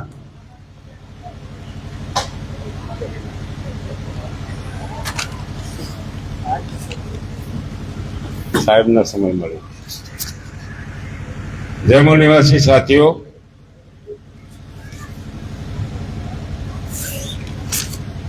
भारत मुक्ति मोर्चा, राष्ट्रीय पिछड़ा वर्ग मोर्चा, बहुजन क्रांति मोर्चा, राष्ट्रीय परिवर्तन मोर्चा के उपलक्ष्य में बाबा साहब आम्बेडकर साहब की 135वीं जन्म जयंती के अवसर पर आप सबका हार्दिक अभिनंदन. विरमगाम तहसील और पाटली तहसील के संयुक्त उपक्रम पे ये कार्यक्रम आज रखा गया है. उसमें एक विषय जो है, पहले यूजीसी इक्विटी कानून बनाना, उसके बाद में सुप्रीम कोर्ट में कमजोर दलीलें करके उसे रोकना, एक खास करके एससी एसटी और ओबीसी के साथ एक धोखाधड़ी है, एक चिंतन. जब से ये कानून लागू हुआ तब से जो 3.5% लोग हैं और उनके साथ कुछ जुड़े लोग हैं, आपने देखा होगा कि व्हाट्सएप पर, फेसबुक पर उन्होंने बड़ी बड़ी रैलियां निकाली. क्यों निकाली? ये कानून क्या है? यूनिवर्सिटी ग्रांट कमीशन के माध्यम से एक इक्विटी रेगुलेट कानून बनाया गया कॉलेजों और विश्वविद्यालयों के लिए, जिसमें हमारे बच्चों के साथ उत्पीड़न होता है, जातीय उनके साथ मारपीट भी होती है. और ऐसे कुछ किस्से सामने आए, जैसे रोहित वेमुला, पायल तड़वी, दर्शन सोलंकी, और अभी अभी 15 मार्च को रतनलाल मेघवाल, एक लड़का जो राजकोट के IIM Indian institute of medical science के अंदर, वो मेडिकल के लास्ट ईयर में था। उस बच्चे के साथ कुछ लोगों ने इतनी प्रताड़ना की कि उस बच्चे ने एक चिट्ठी लिखकर खुदकुशी कर दी। तो हमारे बच्चे जो खुदकुशी कर रहे हैं, ऐसी घटनाएं करीबन 98 है। 118% ये घटनाएं बढ़ गई है।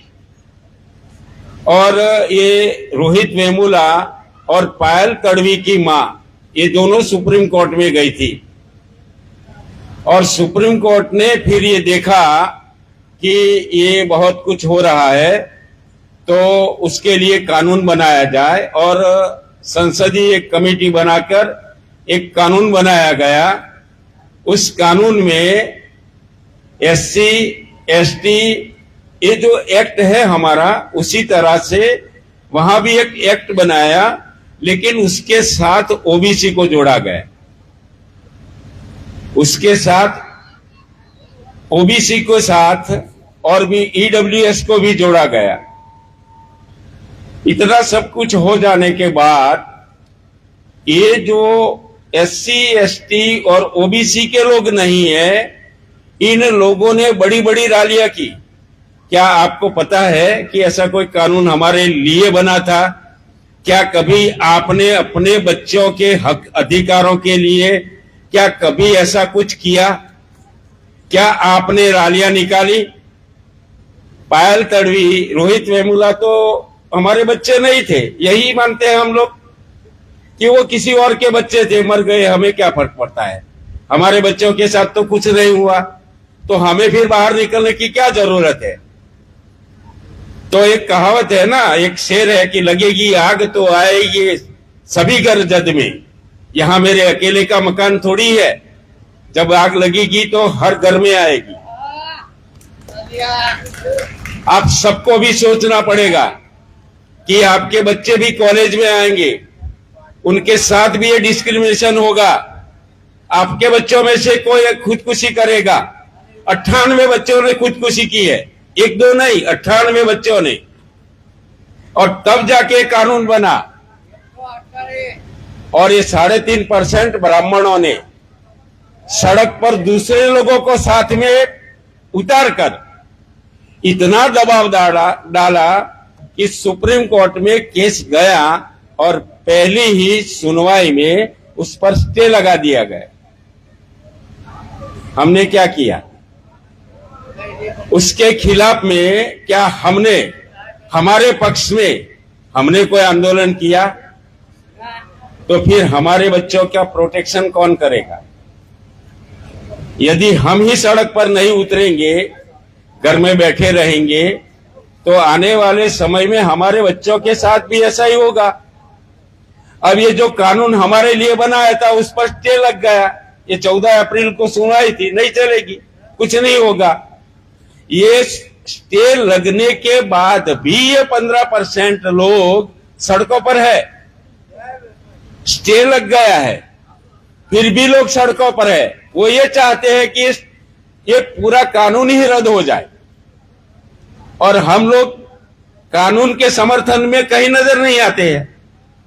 तो क्या करेंगे? हमारे बच्चों का प्रोटेक्शन, हमारे बच्चों की सुरक्षा कौन करेगा? उसमें तो बहुत सारी बातें लिखी हुई थी। वो जो कानून बनाया गया है, उसमें बहुत सारी बातें लिखी हुई थी कि हर एक यूनिवर्सिटी में कितने प्रोफेसर SC ST OBC के हैं, कितने असिस्टेंट प्रोफेसर है, किस तरह से बच्चों की एग्जाम ली जाती है और उन बच्चों के मार्क्स काटे जाते हैं, उनको फेल किए जाते हैं। उसके लिए सारे कानून बनाए गए थे। इसीलिए ये इक्विटी रेगुलेशन एक्ट बनाया गया था। मगर हमारे लोगों ने उनके खिलाफ, उनके समर्थन में जो सड़कों पे उतरना था, अभी भी वक्त है। उस कानून को लागू करवाने के लिए सड़कों पर उतरना सबसे पहले जरूरी है। और इसीलिए 23 अप्रैल इसी महीने की 23 अप्रैल को भारत मुक्ति मोर्चा के माध्यम से भारत बंद किया जा रहा है। ये जो हमने इसमें जो 3 मुद्दे लिए हैं, एक है जाति आधारित गिनती का मुद्दा है, दूसरा एक मुद्दा है जो भारत बंद में हमने लिया है कि जो लोग 15-20 साल से टीचर की नौकरी कर रहे हैं उनको अब टेट की एग्जाम देनी होगी। अगर टेट की एग्जाम में फेल हो गए तो घर वापसी। अब जो 15-20 साल से जो पढ़ाई कर रहे हैं वो खुद तो नहीं पढ़ रहे हैं तो टेट की एग्जाम नहीं दे पाएंगे। तो ये 3 मुद्दे हैं, इन 3 मुद्दों पर हम भारत बंद करने जा रहे हैं 23 अप्रैल। और 23 अप्रैल के इस कार्यक्रम में आप हमको साथ सहयोग करेंगे। धन्यवाद। जय मूल निवासी।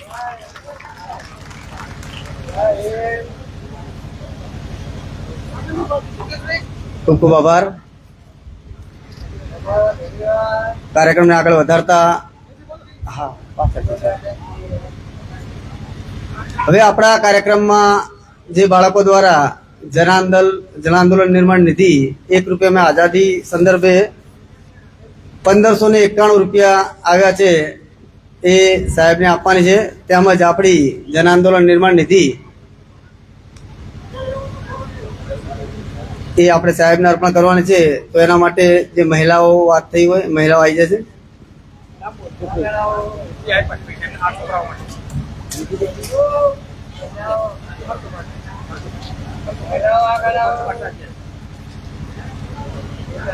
આજના કાર્યક્રમમાં જન આંદોલન નિર્માણ નિધિ એ આપણો ખર્ચ બાદ કરતા 11,000 રૂપિયા રોકડા મહિલાઓ દ્વારા સાહેબને આપવામાં આવશે.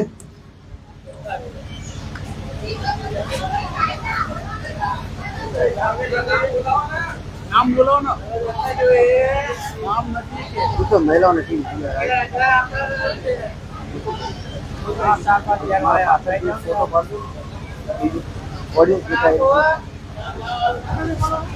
હા ઓડિયન્સ દેખાય કારણ કે શું થશે.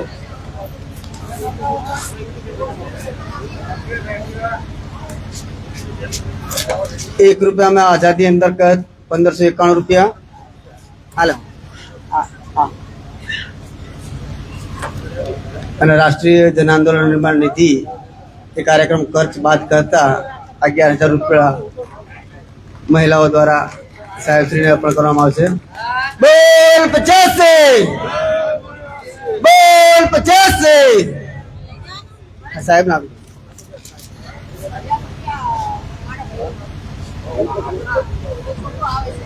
બીજી કઈ આપવાની. અલ્પેશભાઈ જાદવ તેમના સુપુત્ર સાહેબશ્રીને 1,000 રૂપિયા જન આંદોલન નિર્માણ નિધિ આપવા આવે છે. તાળીઓ સાથે વધાવી લો.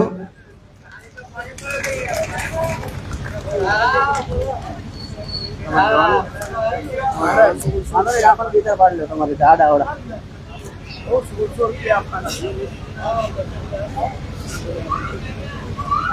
આપણા ગામ આસલપુરથી મળેલા મીટિંગ દીધી એ લોકોના પૈસા મનુભાઈ રાઠોડ હાસલપુર ગામમાં પ્રચારની મીટિંગ અર્થે કાર્યક્રમના જે પ્રચાર માટે ગયેલા ત્યાંથી જન આંદોલન નિધિ 1600 રૂપિયા આવેલ છે. તો એ મનુભાઈ સાહેબશ્રીને અર્પણ કરશે.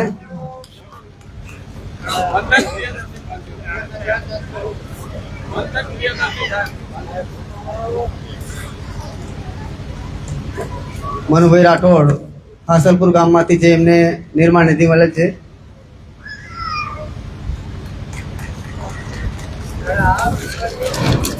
સાથીઓ, કાર્યક્રમને આગળ વધારતા આપણા આજના કાર્યક્રમના અધ્યક્ષ માનનીય વામન મેશ્રામ સાહેબને વિનંતી કરીશ કે તે આવશે અને વિષય પર પોતાનું વક્તવ્ય રજૂ કરશે. માનનીય વામન મેશ્રામ.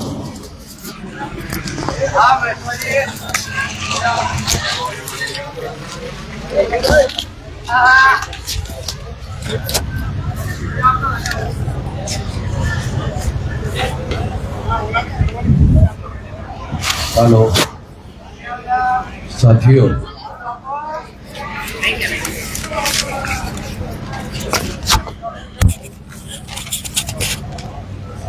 भारत मुक्ति मोर्चा,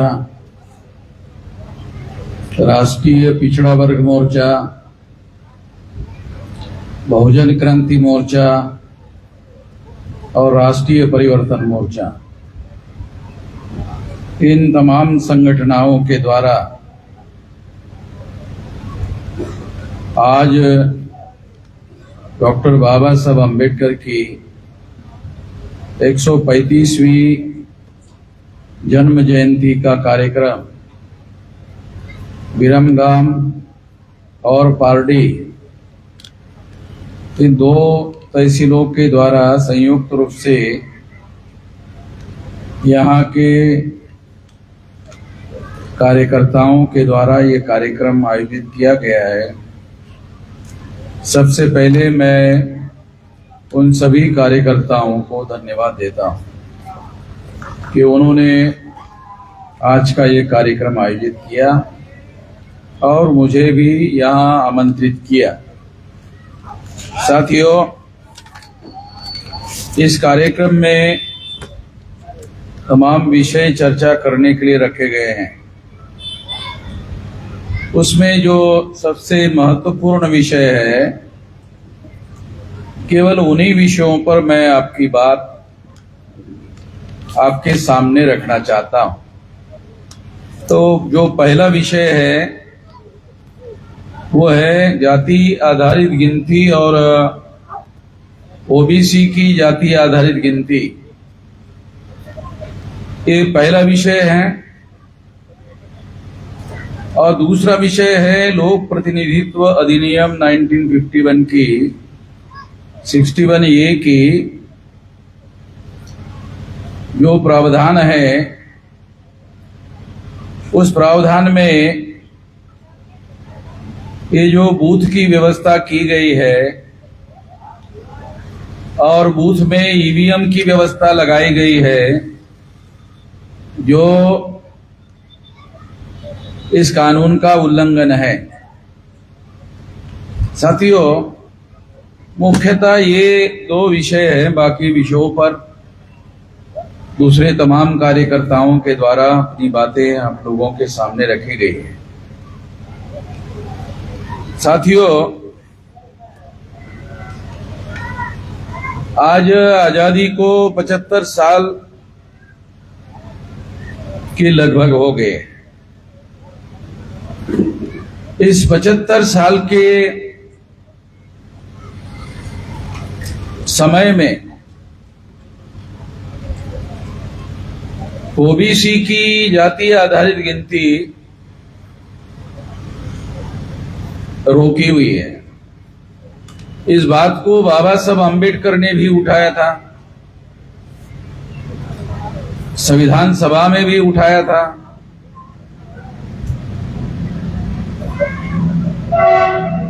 मगर कांग्रेस के द्वारा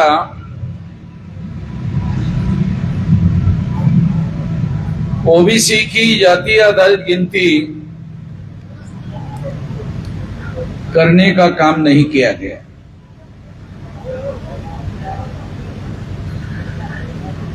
आप लोग सुनकर इस बात के लिए हैरान हो जाओगे कि एक ओबीसी का व्यक्ति देश का प्रधानमंत्री बना दिया गया। यानी ओबीसी के एक व्यक्ति को प्रधानमंत्री बनाया जा सकता है,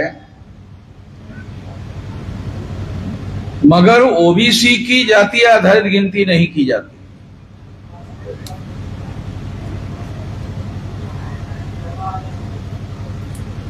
बल्कि जिस ओबीसी के व्यक्ति को देश का प्रधानमंत्री बना दिया जाता है, ये नरेंद्र मोदी आपके गुजरात के हैं और ओबीसी के हैं।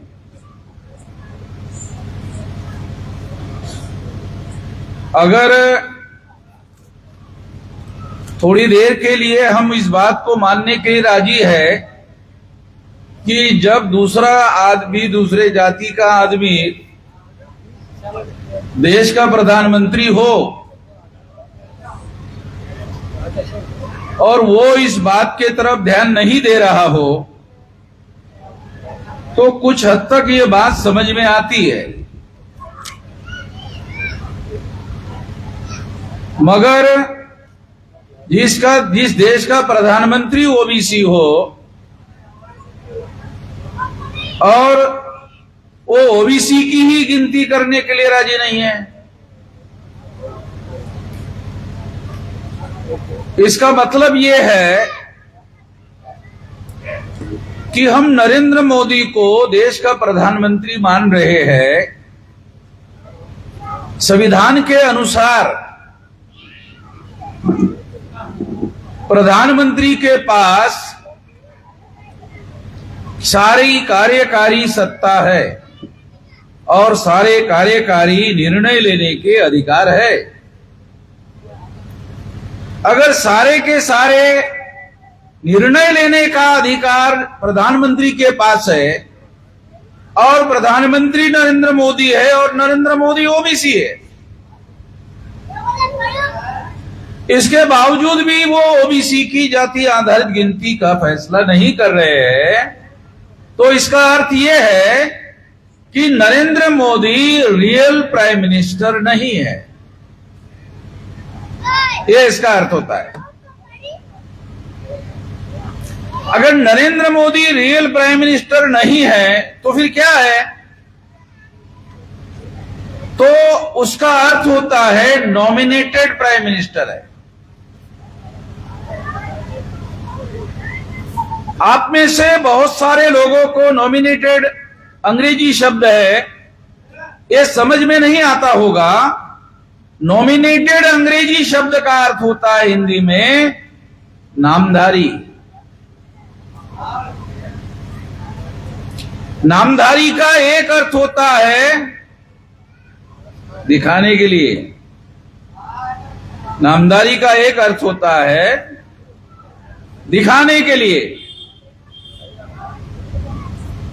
तो इसलिए नरेंद्र मोदी को प्रधानमंत्री नॉमिनेट किया गया, और नॉमिनेट किसने किया? आरएसएस ने किया। आरएसएस किसका संगठन है? ब्राह्मणों का संगठन है। भाजपा किसका संगठन है? ब्राह्मणों का संगठन है। तो इसका मतलब है ब्राह्मणों ने नरेंद्र मोदी को प्रधानमंत्री के तौर पर नॉमिनेट किया। तो ये ब्राह्मणों के द्वारा नरेंद्र मोदी को नामधारी प्रधानमंत्री नॉमिनेट किया गया है। मगर चूंकि इस देश की बहुसंख्यक प्रजा जो नरेंद्र मोदी ओबीसी के जाति का है, ओबीसी के जाति के लोगों की संख्या 1931 के सेंसस के अनुसार 52% है। मगर नीतीश कुमार जब बिहार के मुख्यमंत्री बने तो मुख्यमंत्री बनने के बाद उन्होंने बिहार की अलग से गिनती की। तो गिनती करने के बाद वो आंकड़ा निकला 64%। 52% की जगह वो 64% निकला। इसका मतलब है संख्या 12% ज्यादा है। तो गिनती बहुत ज्यादा जरूरी है। गिनती बहुत ज्यादा जरूरी है, अधिकार उसके बाद आता है। अधिकार उसके बाद आता है। वो तो गिनने के लिए तैयार नहीं है, तो अधिकार तो दूसरे नंबर की बात है। कभी कभी गांव देहात में, पता नहीं आपके गुजरात में होता है या नहीं, कभी कभी झगड़ा होता है गांव देहात में। तो झगड़े में एक आदमी दूसरे आदमी को कहता है, अरे मैं तेरे को क्या गिनता हूं। गुजरात में है ऐसा?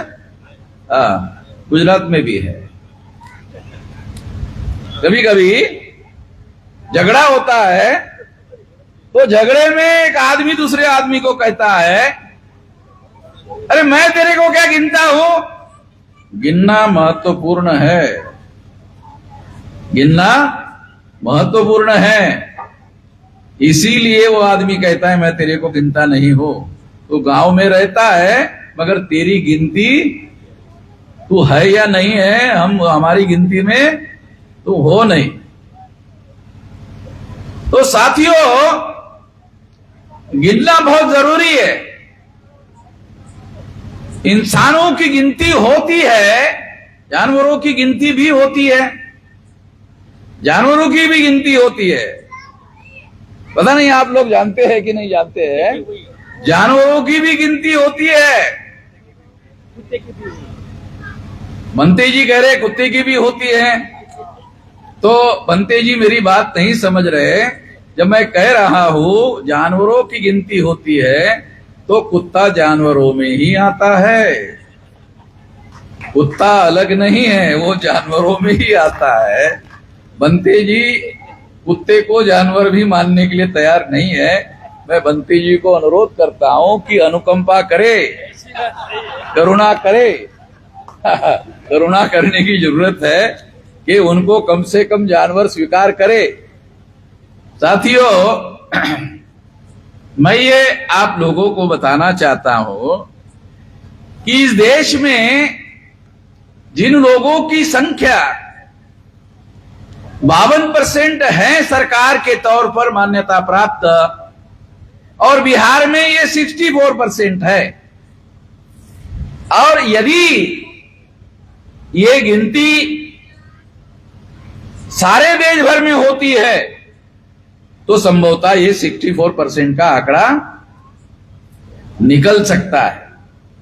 तो इसलिए ये गिनती जानबूझकर रोकी गई है। इसके साथ साथ दूसरी एक और महत्वपूर्ण बात है, जिस ओबीसी की गिनती 52% है उनको रिजर्वेशन 27% दिया गया। एक तो पूरी गिनती कर नहीं रहे, गिनती पूरी कर नहीं रहे, 64 वालों की गिनती 52 कर रहे हैं, और 52 वालों को भी 52 रिजर्वेशन नहीं दे रहे हैं। 52 वालों को 27% रिजर्वेशन दे रहे हैं, और 27% 92 में लागू हुआ। अभी 18 और 22, तो ये तो 40-45 साल हो गए। 40-45 साल में ये जो 27% रिजर्वेशन है ओबीसी का, कितना अमल में आया? 5%। तो ओबीसी के लोगों का कोई देश भर में आंदोलन चल रहा है ऐसा सुनने में नहीं आ रहा है। ओबीसी में जागरण नहीं है। अभी हम लोगों ने 23 तारीख को ओबीसी के मुद्दे को लेकर भारत बंद का ऐलान किया हुआ है, बराबर है? गुजरात में भी तैयारी कर रहे हो ना? तो आप लोगों को भी ये कहा जा रहा है, देखो आप बोलते होंगे कि हम तो अनुसूचित जाति के हैं, जनजाति के हैं, ओबीसी को हमें जगाने की क्या जरूरत है? नहीं जगाओगे तो वो भाजपा की तरफ जाएगा, भाजपा की तरफ जाएगा, भाजपा की सेंटर में सरकार आएगी। ओबीसी के पिछवाड़े पर लात मारने के साथ साथ एससी एसटी के पिछवाड़े में भी लात मारेगा। तो जब दूसरे लोग जागृत नहीं होते हैं, उसका दूसरे लोग इस्तेमाल कर सकते हैं, हमारे खिलाफ में भी कर सकते हैं। तो हमें अजागरूक रखना लोगों को, हम लोगों के लिए भी खतरा है। बहुत सारे लोग मुझे कहते रहते कि मिश्राम जी आप अनुसूचित जाति के हैं और अनुसूचित जाति जनजाति की लड़ाई आपको लड़ना चाहिए, ओबीसी की लड़ाई क्यों लड़ते रहते हो? तो हमारे बहुत सारे लोगों को ये समझ में नहीं आता। ओबीसी के जो लोग हैं, हमारे लोगों को पता नहीं है ओबीसी के लोग सवर्ण नहीं है। ओबीसी के लोग वर्ण व्यवस्था में चौथे वर्ण के लोग हैं। पहले में है वर्ण व्यवस्था में ब्राह्मण, क्षत्रिय, वैश्य, इन सभी लोगों को अधिकार है, और जो शूद्र है ये अधिकार वंचित है। ये अधिकार वंचित है। 26 जनवरी 1950 को शेड्यूल कास्ट शेड्यूल ट्राइब को ये अधिकार और रिजर्वेशन लागू किया गया और सुप्रीम कोर्ट में यह मामला गया, ओबीसी का आंदोलन चला, उसके बाद 92 में ओबीसी को लागू हुआ। और जब ओबीसी को रिजर्वेशन मिला तो ओबीसी को रिजर्वेशन मिलने के बाद सारे देश भर में आंदोलन ब्राह्मणों के द्वारा चलाया गया। जब मुसलमानों के विरोध में फसाद करने का समय आता है तो ब्राह्मण लोग ओबीसी के लोगों को लेकर मुसलमानों के बस्ती पर जाकर फसाद करवाते हैं और मुसलमानों के विरोध में ओबीसी के लोग हिंदू बनकर फसाद करवाते रहते हैं। मगर जब ओबीसी के लोगों को अधिकार देने का मामला आता है तो ब्राह्मण लोग उनको अधिकार देने के लिए राजी नहीं है, हिंदू बनाने के लिए राजी है। ब्राह्मण लोग ओबीसी को हिंदू बनाने के लिए राजी है, मगर ओबीसी के लोगों को रिजर्वेशन देने के लिए राजी नहीं है। रिजर्वेशन में क्लास 4 की नौकरी, रिजर्वेशन में क्लास 3 की नौकरी, ये भी देने के लिए तैयार नहीं। ये नौकरी ओबीसी के लोगों को नहीं मिल रही है। जो ओबीसी के लोग अपने आप को हिंदू कहते हैं, दयानंद सरस्वती का नाम आपने सुना होगा। दयानंद सरस्वती कहते हैं हिंदू मुसलमानों की दी हुई गाली है, हिंदू मुसलमानों की दी हुई गाली है। जब मैंने दयानंद सरस्वती का नाम लेकर सारे देश भर में यह जानकारी फैलाने का प्रयास किया तो ब्राह्मणों ने अपने धर्म का नाम हिंदू छोड़ दिया। अभी आजकल ब्राह्मण अपने धर्म का नाम सनातन कह रहे। कितने लोगों को पता है कि ये सारे सनातन तक आ गए ये लोग, इसके पीछे वामन मेश्राम है? ये तो आपको पता नहीं होगा। मेरी वजह से इन लोगों को सनातन कहना पड़ रहा है। सनातन भी इसका शब्द नहीं है संस्कृत भाषा का, सनातन पाली भाषा का शब्द है। एष धम्मो सनातनो, ये धर्म सनातन है। बुद्ध कहता है कि मेरा धर्म सनातन है, ब्राह्मण कहते हैं हमारा धर्म सनातन है। अरे तुम्हारा कहाँ है भाई? तुम तो इस देश में रहने वाले ही नहीं हो, तुम इस देश के मूल निवासी नहीं हो, तुम तो विदेश से आए हुए लोग हो। ये बात डीएनए के अनुसार प्रमाणित हो गई। मगर आज आप देखेंगे कांग्रेस पार्टी जब स्थापित हुई तो ब्राह्मणों ने स्थापित की। जब उसके द्वारा प्रधानमंत्री बनाने का समय आया तो पंडित जवाहरलाल नेहरू एक ब्राह्मण को प्रधानमंत्री बनाया गया। जवाहरलाल नेहरू ने अपने लड़की को प्रधानमंत्री के लिए तैयार किया, इंदिरा गांधी को। इंदिरा गांधी ने अपने बेटे को तैयार किया, राजीव गांधी को। राजीव गांधी ने अपने बेटे राहुल गांधी को तैयार किया। तो प्रधानमंत्री का पद उनके खानदान में रिजर्व कर दिया। हम लोगों को बदनाम किया जाता है कि आप लोगों को रिजर्वेशन है, रिजर्वेशन है, रिजर्वेशन है। अबे रिजर्वेशन बाबू का है, तेरा तो प्रधानमंत्री का है। हमारा रिजर्वेशन बाबू का है और तुम्हारा रिजर्वेशन प्रधानमंत्री पद का है। सारे फैसले लेने का अधिकार तुम लोगों के पास है। तो इसलिए साथियों, इस देश में बहुत सारी बातें ऐसी है जो गलत हो रही है और इस गलत बात को रोकना हम लोगों को जरूरी है। 1951 की जो चुनाव अधिनियम है, प्रतिनिधित्व का अधिनियम है, उस प्रतिनिधित्व के अधिनियम में चुनाव प्रणाली बैलेट पेपर से होगी ऐसा लिखा हुआ है, मगर अब ईवीएम मशीन से हो रही है। ईवीएम मशीन से जब पहली बार चुनाव हुआ तो मामला सुप्रीम कोर्ट गया।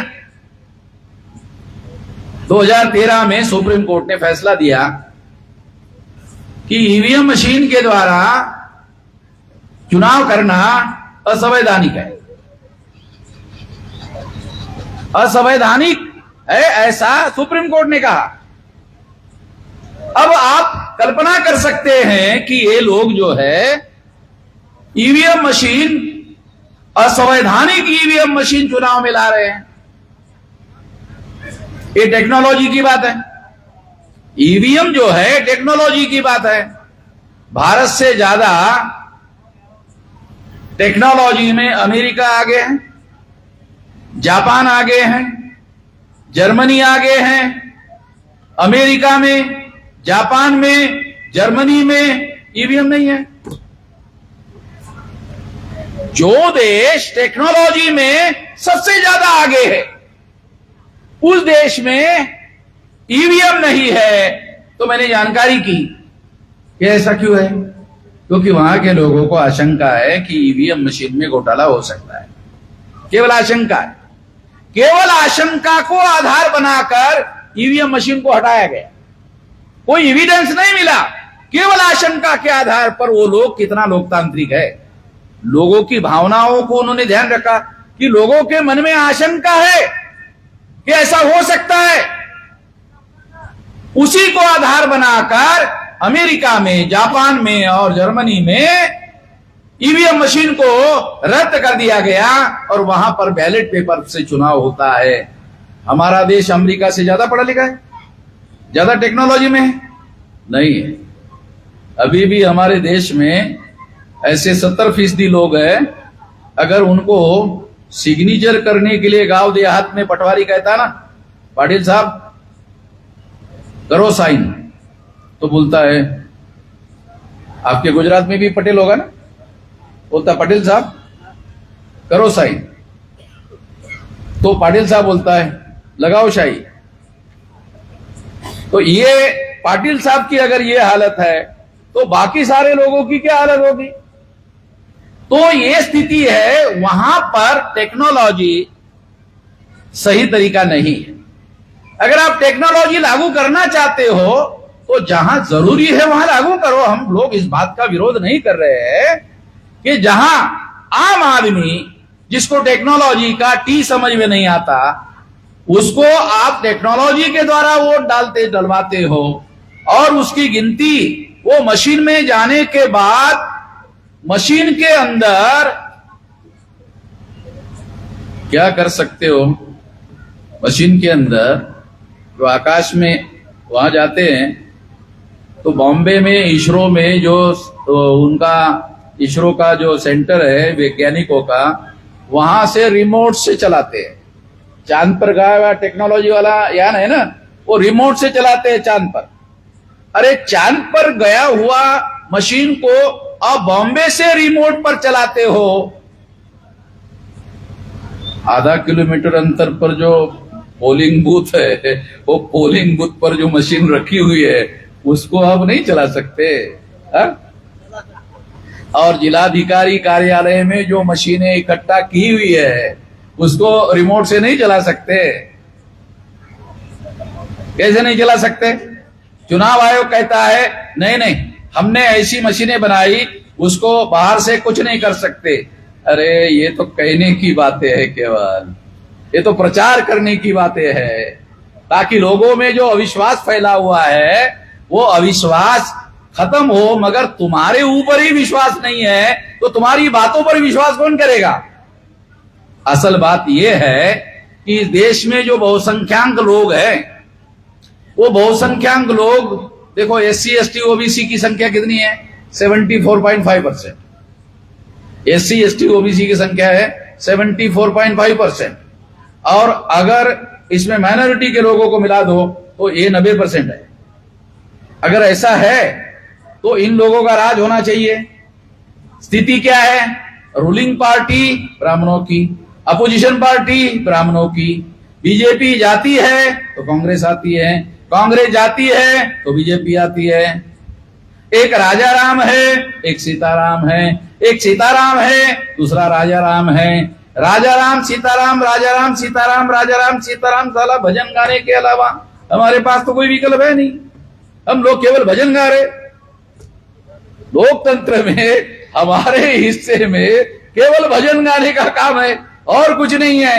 और हमारे लोग हर साल, हर 5 साल लाइन लगाकर बड़े शांति से भजन गाते हैं, उसके अंदर किसी प्रकार का कोई सवाल खड़ा नहीं करते कि भाई ये कैसे हो रहा है, रूलिंग भी तुम्हारा, अपोजिशन भी तुम्हारा, संख्या तुम्हारी 3.5%, ऐसे कैसे हो रहा है।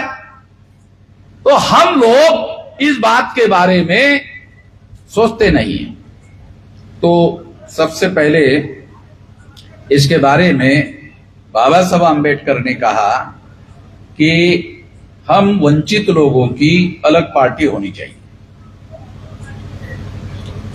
हम वंचित लोगों की अलग पार्टी होनी चाहिए। बाबा साहब आम्बेडकर को ज्यादा समय नहीं मिला, अपनी अलग पार्टी, विशाल पार्टी बनाने के लिए समय नहीं मिला, मगर वो समय काशीराम जी को मिला। और काशीराम जी ने बहुजन समाज पार्टी एक राष्ट्रीय पार्टी, राष्ट्रीय स्तर की पार्टी, रिकॉग्नाइज पार्टी, जैसे कांग्रेस रिकॉग्नाइज है, जैसे बीजेपी रिकॉग्नाइज है, वैसे बहुजन समाज पार्टी भी रिकॉग्नाइज पार्टी है। तो रिकॉग्नाइज पार्टी होनी चाहिए और रिकॉग्नाइज पार्टी को वोट देना चाहिए हमारे। तो हम लोग क्या करते हैं कि हमें वोट का उपयोग सही सही करना चाहिए, इतना कहने भर से काम नहीं चलेगा। अरे पार्टी हो तब तो वोट करेगा, पार्टी ही नहीं है और पार्टी या तो कांग्रेस की है, पार्टी या तो बीजेपी की है, दो में से किसी को वोट करेगा। किसी को भी वोट आप करोगे तो ब्राह्मण के हिस्से में जाएगा। तो इतने लंबे 108 साल का संघर्ष करने के बाद, फुले शाहू आम्बेडकर ने 108 साल का संघर्ष करने के बाद सबसे बड़ा अधिकार आपको दिलाया, वोट का अधिकार। कितने पढ़े लिखे लोगों को पता है कि वोट का अधिकार सबसे बड़ा अधिकार है? पता ही नहीं। आज भी हमारे पढ़े लिखे, मैं ये नहीं कह रहा हूं कि अनपढ़ों को पता नहीं है, मैं कह रहा हूं पढ़े लिखे लोगों को पता नहीं है। पढ़े लिखे लोगों को यह पता नहीं है कि सबसे बड़ा अधिकार वोट का अधिकार है। क्यों? वोट के अधिकार के आधार पर आप भारत का शासक वर्ग बन सकते हो। यहां तक पहुंचाया हमारे महापुरुषों ने कि जिसकी कोई गिनती ही नहीं होती थी, जिसको कोई गिनता नहीं था, उसके बारे में यह कहा जा सकता है कि वो भारत का शासक वर्ग बन सकता है। पहले लोग यकीन नहीं करते थे। जब काशीराम जी ने मायावती को सबसे बड़ा प्रदेश उत्तर प्रदेश का मुख्यमंत्री बनवाया, तब लोगों को लगा कि हाँ ये तो मुख्यमंत्री बन सकता है तो प्रधानमंत्री भी बन सकता है। क्योंकि जिस चुनाव प्रणाली के तहत मुख्यमंत्री चुना जाता है, उसी चुनाव प्रणाली के तहत प्रधानमंत्री भी चुना जाता है। तो अगर मुख्यमंत्री चुना जाता है तो प्रधानमंत्री भी चुना जा सकता है। इसलिए साथियों, ये यकीन करना बहुत जरूरी है। हम बहुसंख्यांक लोग हमारा प्रधानमंत्री बना सकते हैं, इस पर हमारा यकीन नहीं है। सबसे पहली बात, हमारा यकीन नहीं है। वोट का अधिकार यकीन का पहला सबूत है, यकीन का पहला सबूत है। तो आपका वोट, आपका कैंडिडेट, आप क्या हमारे लोग क्या सोचते हैं, क्योंकि मैंने डाटा कलेक्ट किया इसलिए बता रहा हूं, हमारे लोग क्या सोचते हैं? हारने वालों को वोट कैसे दे? मुझे बोलो, हमारे लोगों ने कहा मिश्राम जी, हारने वालों को वोट कैसे दे? मैंने पूछा, तुमको रिजल्ट आने के पहले कैसे पता चला कि हारने वाला है? मतलब आप लोगों को थोड़ा लॉजिक समझा रहा हूं कि रिजल्ट आने के पहले तुमको पता कैसे चला कि वो हारने वाला है?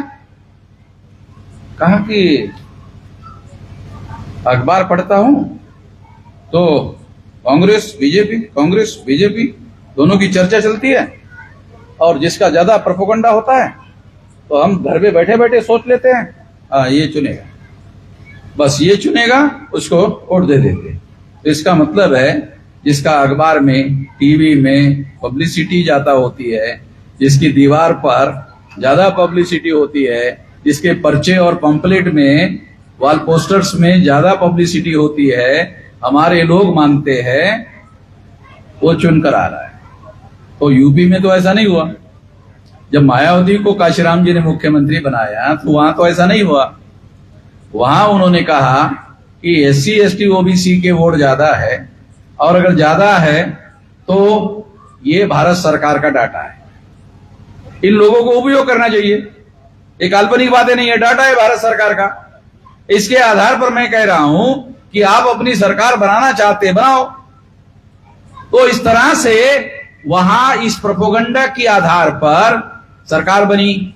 इस देश में मीडिया वाले प्रोपोगंडा करते हैं। मीडिया किसका है? तो काशीराम जी कहा करते थे, ब्राह्मण पत्रकार होते हैं, बनिया अखबार का मालिक होता है।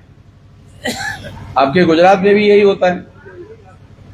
हर गुजरात समाचार अगर आप सबसे बड़ा अखबार देखो, गुजरात समाचार, संदेश, तो ये सारे अखबार जो है उन लोगों के हैं, और वो अपनी बातें, अपनी आइडियोलॉजी, अपने विचार, अपना प्रचार करते रहते हैं। तो उनको ऐसा लगता है कि उनका कैंडिडेट चुनकर आ रहा है। तो वो उनकी बात है, हमारी बात तो है नहीं, क्योंकि हमारा कोई मीडिया है नहीं। अभी सोशल मीडिया आ गया, तो सोशल मीडिया का उपयोग करो। सोशल मीडिया तो किसी उद्योगपति का नहीं है। सोशल मीडिया उद्योगपति का नहीं है। आपका मोबाइल आपके कंट्रोल में है। अगर आपका मोबाइल आपके कंट्रोल में है तो आपको अपने मोबाइल पर वीडियो बना सकते हैं, ऑडियो बना सकते हैं, मैसेज दे सकते हैं, प्रोपेगेंडा कर सकते हैं। और सर्वे रिपोर्ट आ गया कि दुनिया का सबसे शक्तिशाली मीडिया सोशल मीडिया है। रिपोर्ट आ गया कि दुनिया का सबसे बड़ा मीडिया सोशल मीडिया है। क्यों मीडिया सोशल मीडिया है? क्योंकि लोगों के हाथों में है, लोग उसका उपयोग करते हैं, और सारे दुनिया के लोग उपयोग करते हैं। मैं अमेरिका में, लंदन में, यूरोप में 2-3 महीने रहा, तो मैं उनको कहा, अरे अखबार नहीं मिल रहा है, यहां अखबार नहीं चलता है। ऐसे नहीं, यहां अखबार नहीं चलता। फिर खबरें, ये क्या खबरें है मोबाइल में? तो मैं हैरान हो गया। अमेरिका में और यूरोप में, इंग्लैंड में अखबार नहीं चलते, वहां ये सोशल मीडिया पर ही, मतलब सोशल मीडिया ने रिप्लेस कर दिया। हैरान करने वाली बात है। तो वो अपने आधार पर, अपने घर में, टीवी पर, कंप्यूटर पर वो खबरें देखते हैं, मोबाइल में खबरें देखते हैं, अखबार नहीं देखते। तो इस तरह से जमाना बदल गया है, हम लोग नहीं बदल रहे। जमाना बदल गया है, जमाने के साथ साथ हमको बदलना चाहिए। और नए साधन संसाधनों का जो निर्माण हो रहा है, हमें भी अपने जीवन को बदलने के लिए, अपने मुकद्दर को बदलने के लिए, अपने भविष्य को बदलने के लिए नए साधन में सबसे बड़ा साधन सोशल मीडिया है। तो सोशल मीडिया का आप लोगों को योजनाबद्ध तरीके से उपयोग करना चाहिए। हम लोगों ने संगठन में निर्णय लिया, 15 लाख लोगों का सोशल मीडिया तैयार करेंगे, जिसमें 15 लाख लोग देश भर में सोशल मीडिया संगठित रूप से चलाएंगे। इंडिविजुअल नहीं, आप इंडिविजुअली चला सकते हो, चलाना चाहिए, मगर हमने संगठन ने प्लान किया 15 लाख लोगों का सोशल मीडिया हम लोग संगठित रूप से बनाएंगे, ताकि हम लोग इस देश में जो चल रहा है, जो हम कार्यक्रम लेकर सारे देश भर में अभियान चलाकर बातें कहते हैं, वो बातें डेली अखबार के द्वारा भी कही जा सकती है, लोगों तक अपना मैसेज पहुंचाया जा सकता है। ये बहुत ज्यादा जरूरी है। जन हमारा है, जनमत हमारा नहीं है। जन हमारा है, जनमत हमारा नहीं है। ध्यान रखो, लोकतंत्र में जन होना पर्याप्त नहीं है, जनमत होना जरूरी है। जन से संख्यावाचक है, जन जो है संख्यावाचक है, और संख्या मत नहीं है। जनमत वोट के साथ संख्या है। जनसंख्या है, मत नहीं है। जनमत संख्या के साथ मत है। इसलिए आपका जनमत होना चाहिए और जनमत संगठित शक्ति के बल पर और अपना सोशल मीडिया चलाकर देश में बनाया जा सकता है। ऐसा करना होगा। जो साधन अवेलेबल है उसका उपयोग करना होगा और अगर हम उसका उपयोग करते हैं तो उसको हथियार बना सकते हैं और उस हथियार के द्वारा जो बदलाव चाहते हैं वो बदलाव हम ला सकते हैं। हम केवल दूसरों की तरफ देखते रहते हैं।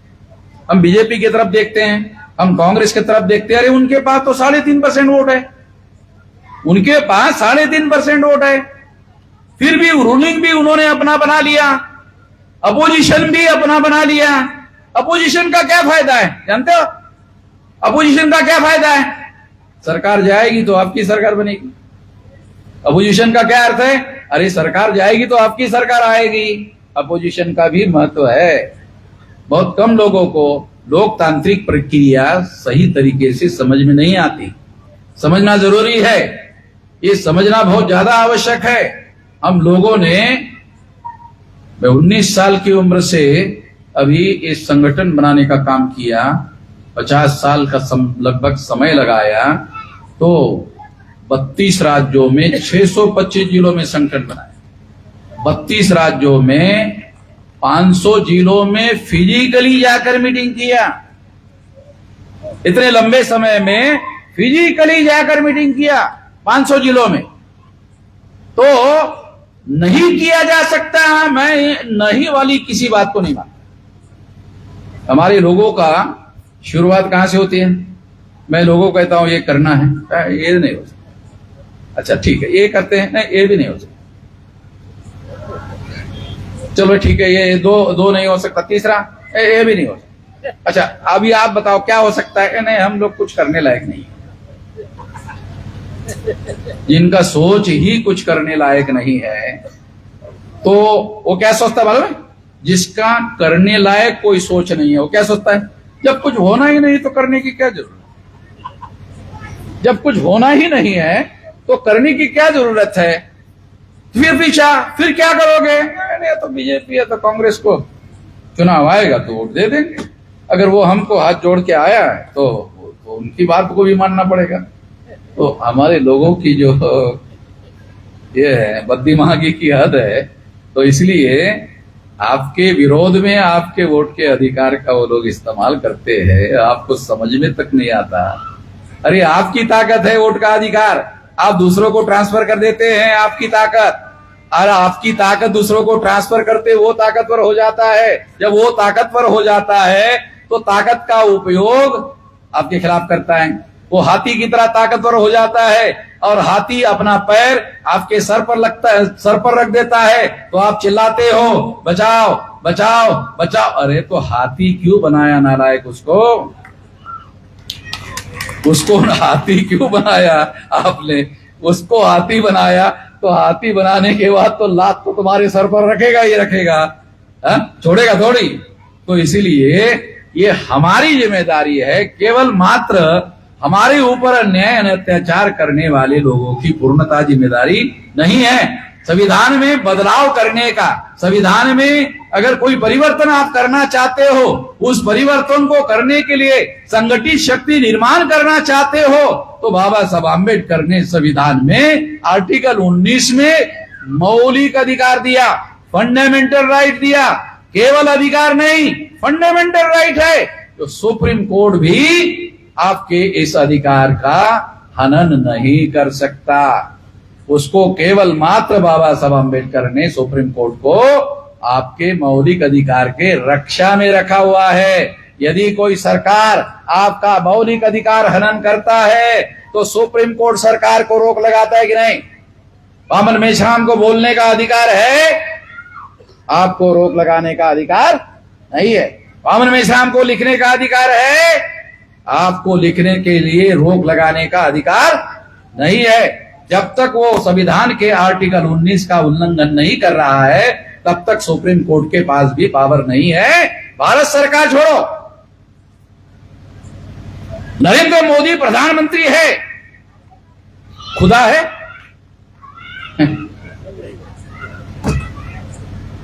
तो हमारे लोग व्यवहार ऐसा करते हैं जैसे साला खुदा है। अरे प्रधानमंत्री है भाई, और प्रधानमंत्री को हमारे लोगों ने एमपी चुना और एमपी वालों ने बहुमत से प्रधानमंत्री चुना, तो हमने चुना। वो काहे का खुदा है?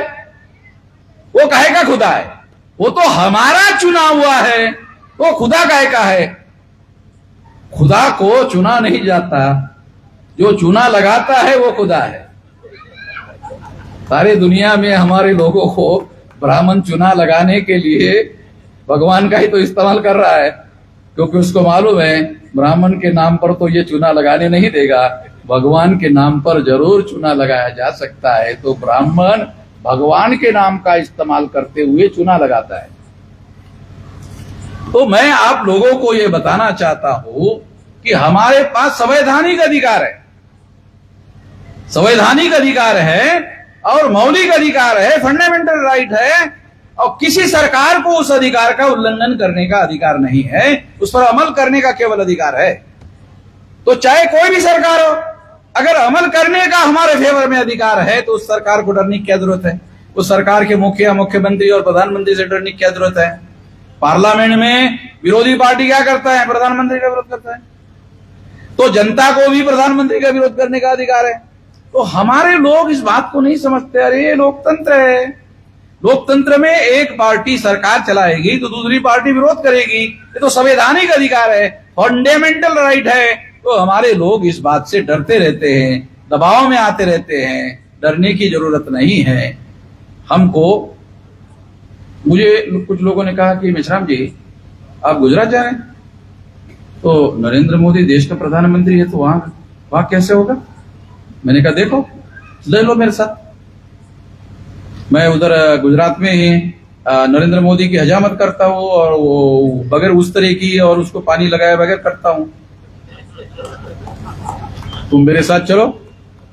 तो साथियों, मैं ये कहना चाहता हूं कि हम लोगों को अपने अधिकार की पहचान होनी चाहिए और अधिकार का उपयोग और प्रयोग, अपने संवैधानिक अधिकार किसी को छीनने देने के लिए अलाउ नहीं करना चाहिए और उन अधिकारों को प्रत्येक नागरिक को अपने जीवन में अमल में लाने का अधिकार है और अपनी तरक्की करने का अधिकार है। भाई हमारे जो अछूत है और शूद्र है ओबीसी, उनको संपत्ति रखने का अधिकार नहीं था। बाबा साहब आम्बेडकर ने संविधान में लिखा संपत्ति का अधिकार कोई भी रख सकता है, कोई भी संपत्ति रख सकता है, कोई रुकावट नहीं है। कोई भी एससी एसटी ओबीसी का आदमी जिसको शूद्र अति शूद्र है वो भी आईएएस आईपीएस आईआरएस अधिकारी हो सकता है। अगर आईपीएस आदमी हो गया तो जिले का एसपी होगा, तो पंडित जी उसके सामने आएगा तो क्या बोलेगा? नमस्कार एसपी साहब। पंडित जी को बोलना पड़ेगा ना। पंडित जी को, एक शेड्यूल कास्ट के आदमी को अगर एसपी है तो बोलना पड़ेगा नमस्कार एसपी साहब।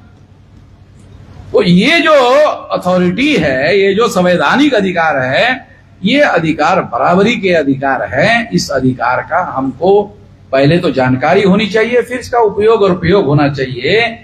उसी तरह से वोट का अधिकार है और ये राजा बनने का अधिकार है और राजा बनने के लिए ही इसका उपयोग करना चाहिए, केवल राजा बनने के लिए उपयोग करना चाहिए।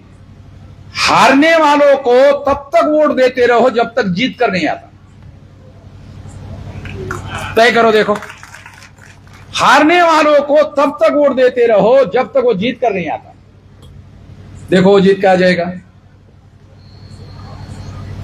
बीजेपी के जो लोग आज सरकार बना रहे उधर, पता है आप लोगों को 1951 में जब चुनाव हुआ तो क्या स्थिति थी? लगभग सारे देश भर में जमानतें जब्त हो गई। उस समय भारतीय जनता पार्टी नाम नहीं था, जनसंघ था। सारी जमानतें जब्त हो गई। बहुत बार तो उन लोगों को कैंडिडेट खड़े करने के लिए नहीं मिलते थे, क्योंकि उस समय कैंडिडेट, ब्राह्मण कैंडिडेट कांग्रेस के होते थे, तो कांग्रेस जीताऊ कैंडिडेट होती थी। तो उस समय जनसंघ को ब्राह्मणों के लोग टिकट लेने के लिए तैयार नहीं होते थे, बाकी लोगों का छोड़ो। ये रिकॉर्ड देखो, चुनाव आयोग के सारे साइट में रिकॉर्ड अवेलेबल है, काल्पनिक बातें नहीं कह रहा हूं, वेरीफाई कर लेना।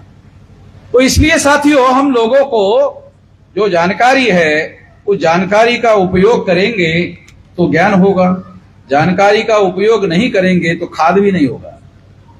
जानकारी का उपयोग करेंगे तो ज्ञान होगा, जानकारी का उपयोग नहीं करेंगे तो खाद भी नहीं होगा। तो हम लोगों को जानकारी को हथियार बनाना होगा, ये उपयोग और प्रयोग करने से ही होगा। इसलिए मैं आप सभी लोगों को जो जानकारी अवेलेबल है उसका हमें उपयोग करना चाहिए, अपने जीवन में करना चाहिए। और सबसे बड़ा जानकारी का उपयोग संगठित शक्ति निर्माण करने के लिए करना चाहिए। आपको जो भी इस देश में अधिकार हासिल करना है और सबसे बड़ा अधिकार संगठित शक्ति से मिलेगा। आज 625 जिलों में मैं अकेले ने घूमकर इतना बड़ा विशाल संगठन बनाया। भारत बंद तक हम लोग ऐलान करते हैं और कई जगह जो है इस तरह से बंद चलता रहता है। तो एक दिन आएगा बंद होते होते होते। ये जो 9 अगस्त 1942 को गांधी जी ने क्विट इंडिया मूवमेंट चलाई थी, आप लोगों को याद होगा, कांग्रेस को छोड़कर जाना पड़ा था। 9 अगस्त 1942 को क्विट इंडिया मूवमेंट चलाई। तो ये ब्राह्मण जो काबीज है, तो ये ब्राह्मण कोई भारतीय लोग तो है नहीं, ये भारतीय लोग है नहीं, भारतीय है नहीं, भारतीयत्व भी नहीं उनके अंदर, भारतीय भी नहीं है उनके अंदर, भारतीयत्व भी नहीं है। क्योंकि भारतीय लोगों के साथ उनका व्यवहार वर्ण व्यवस्था के आधार पर, जाति व्यवस्था के आधार पर, आदिवासियों के सेग्रीगेशन के आधार पर, महिलाओं को दाल बनाने के आधार पर, ओबीसी को शूद्रत्व बनाने के आधार पर उसका इस्तेमाल कर रहे हैं, हमारे खिलाफ कर रहे हैं। उनको इंसान बनकर रहना चाहिए, वो उन्हें हमारे खिलाफ षड्यंत्र करते हुए इस्तेमाल कर रहे हैं। तो हम लोगों को इसका बंदोबस्त करने के लिए रोने चिल्लाने से काम नहीं होगा, संगठित शक्ति से ही बदलाव होगा। ये करना होगा। आपने मेरी बात ध्यान से सुनी, इसके लिए आभार, धन्यवाद। 10:01 हो गया, थोड़ा 1 मिनट ज्यादा ले लिया आप लोगों का।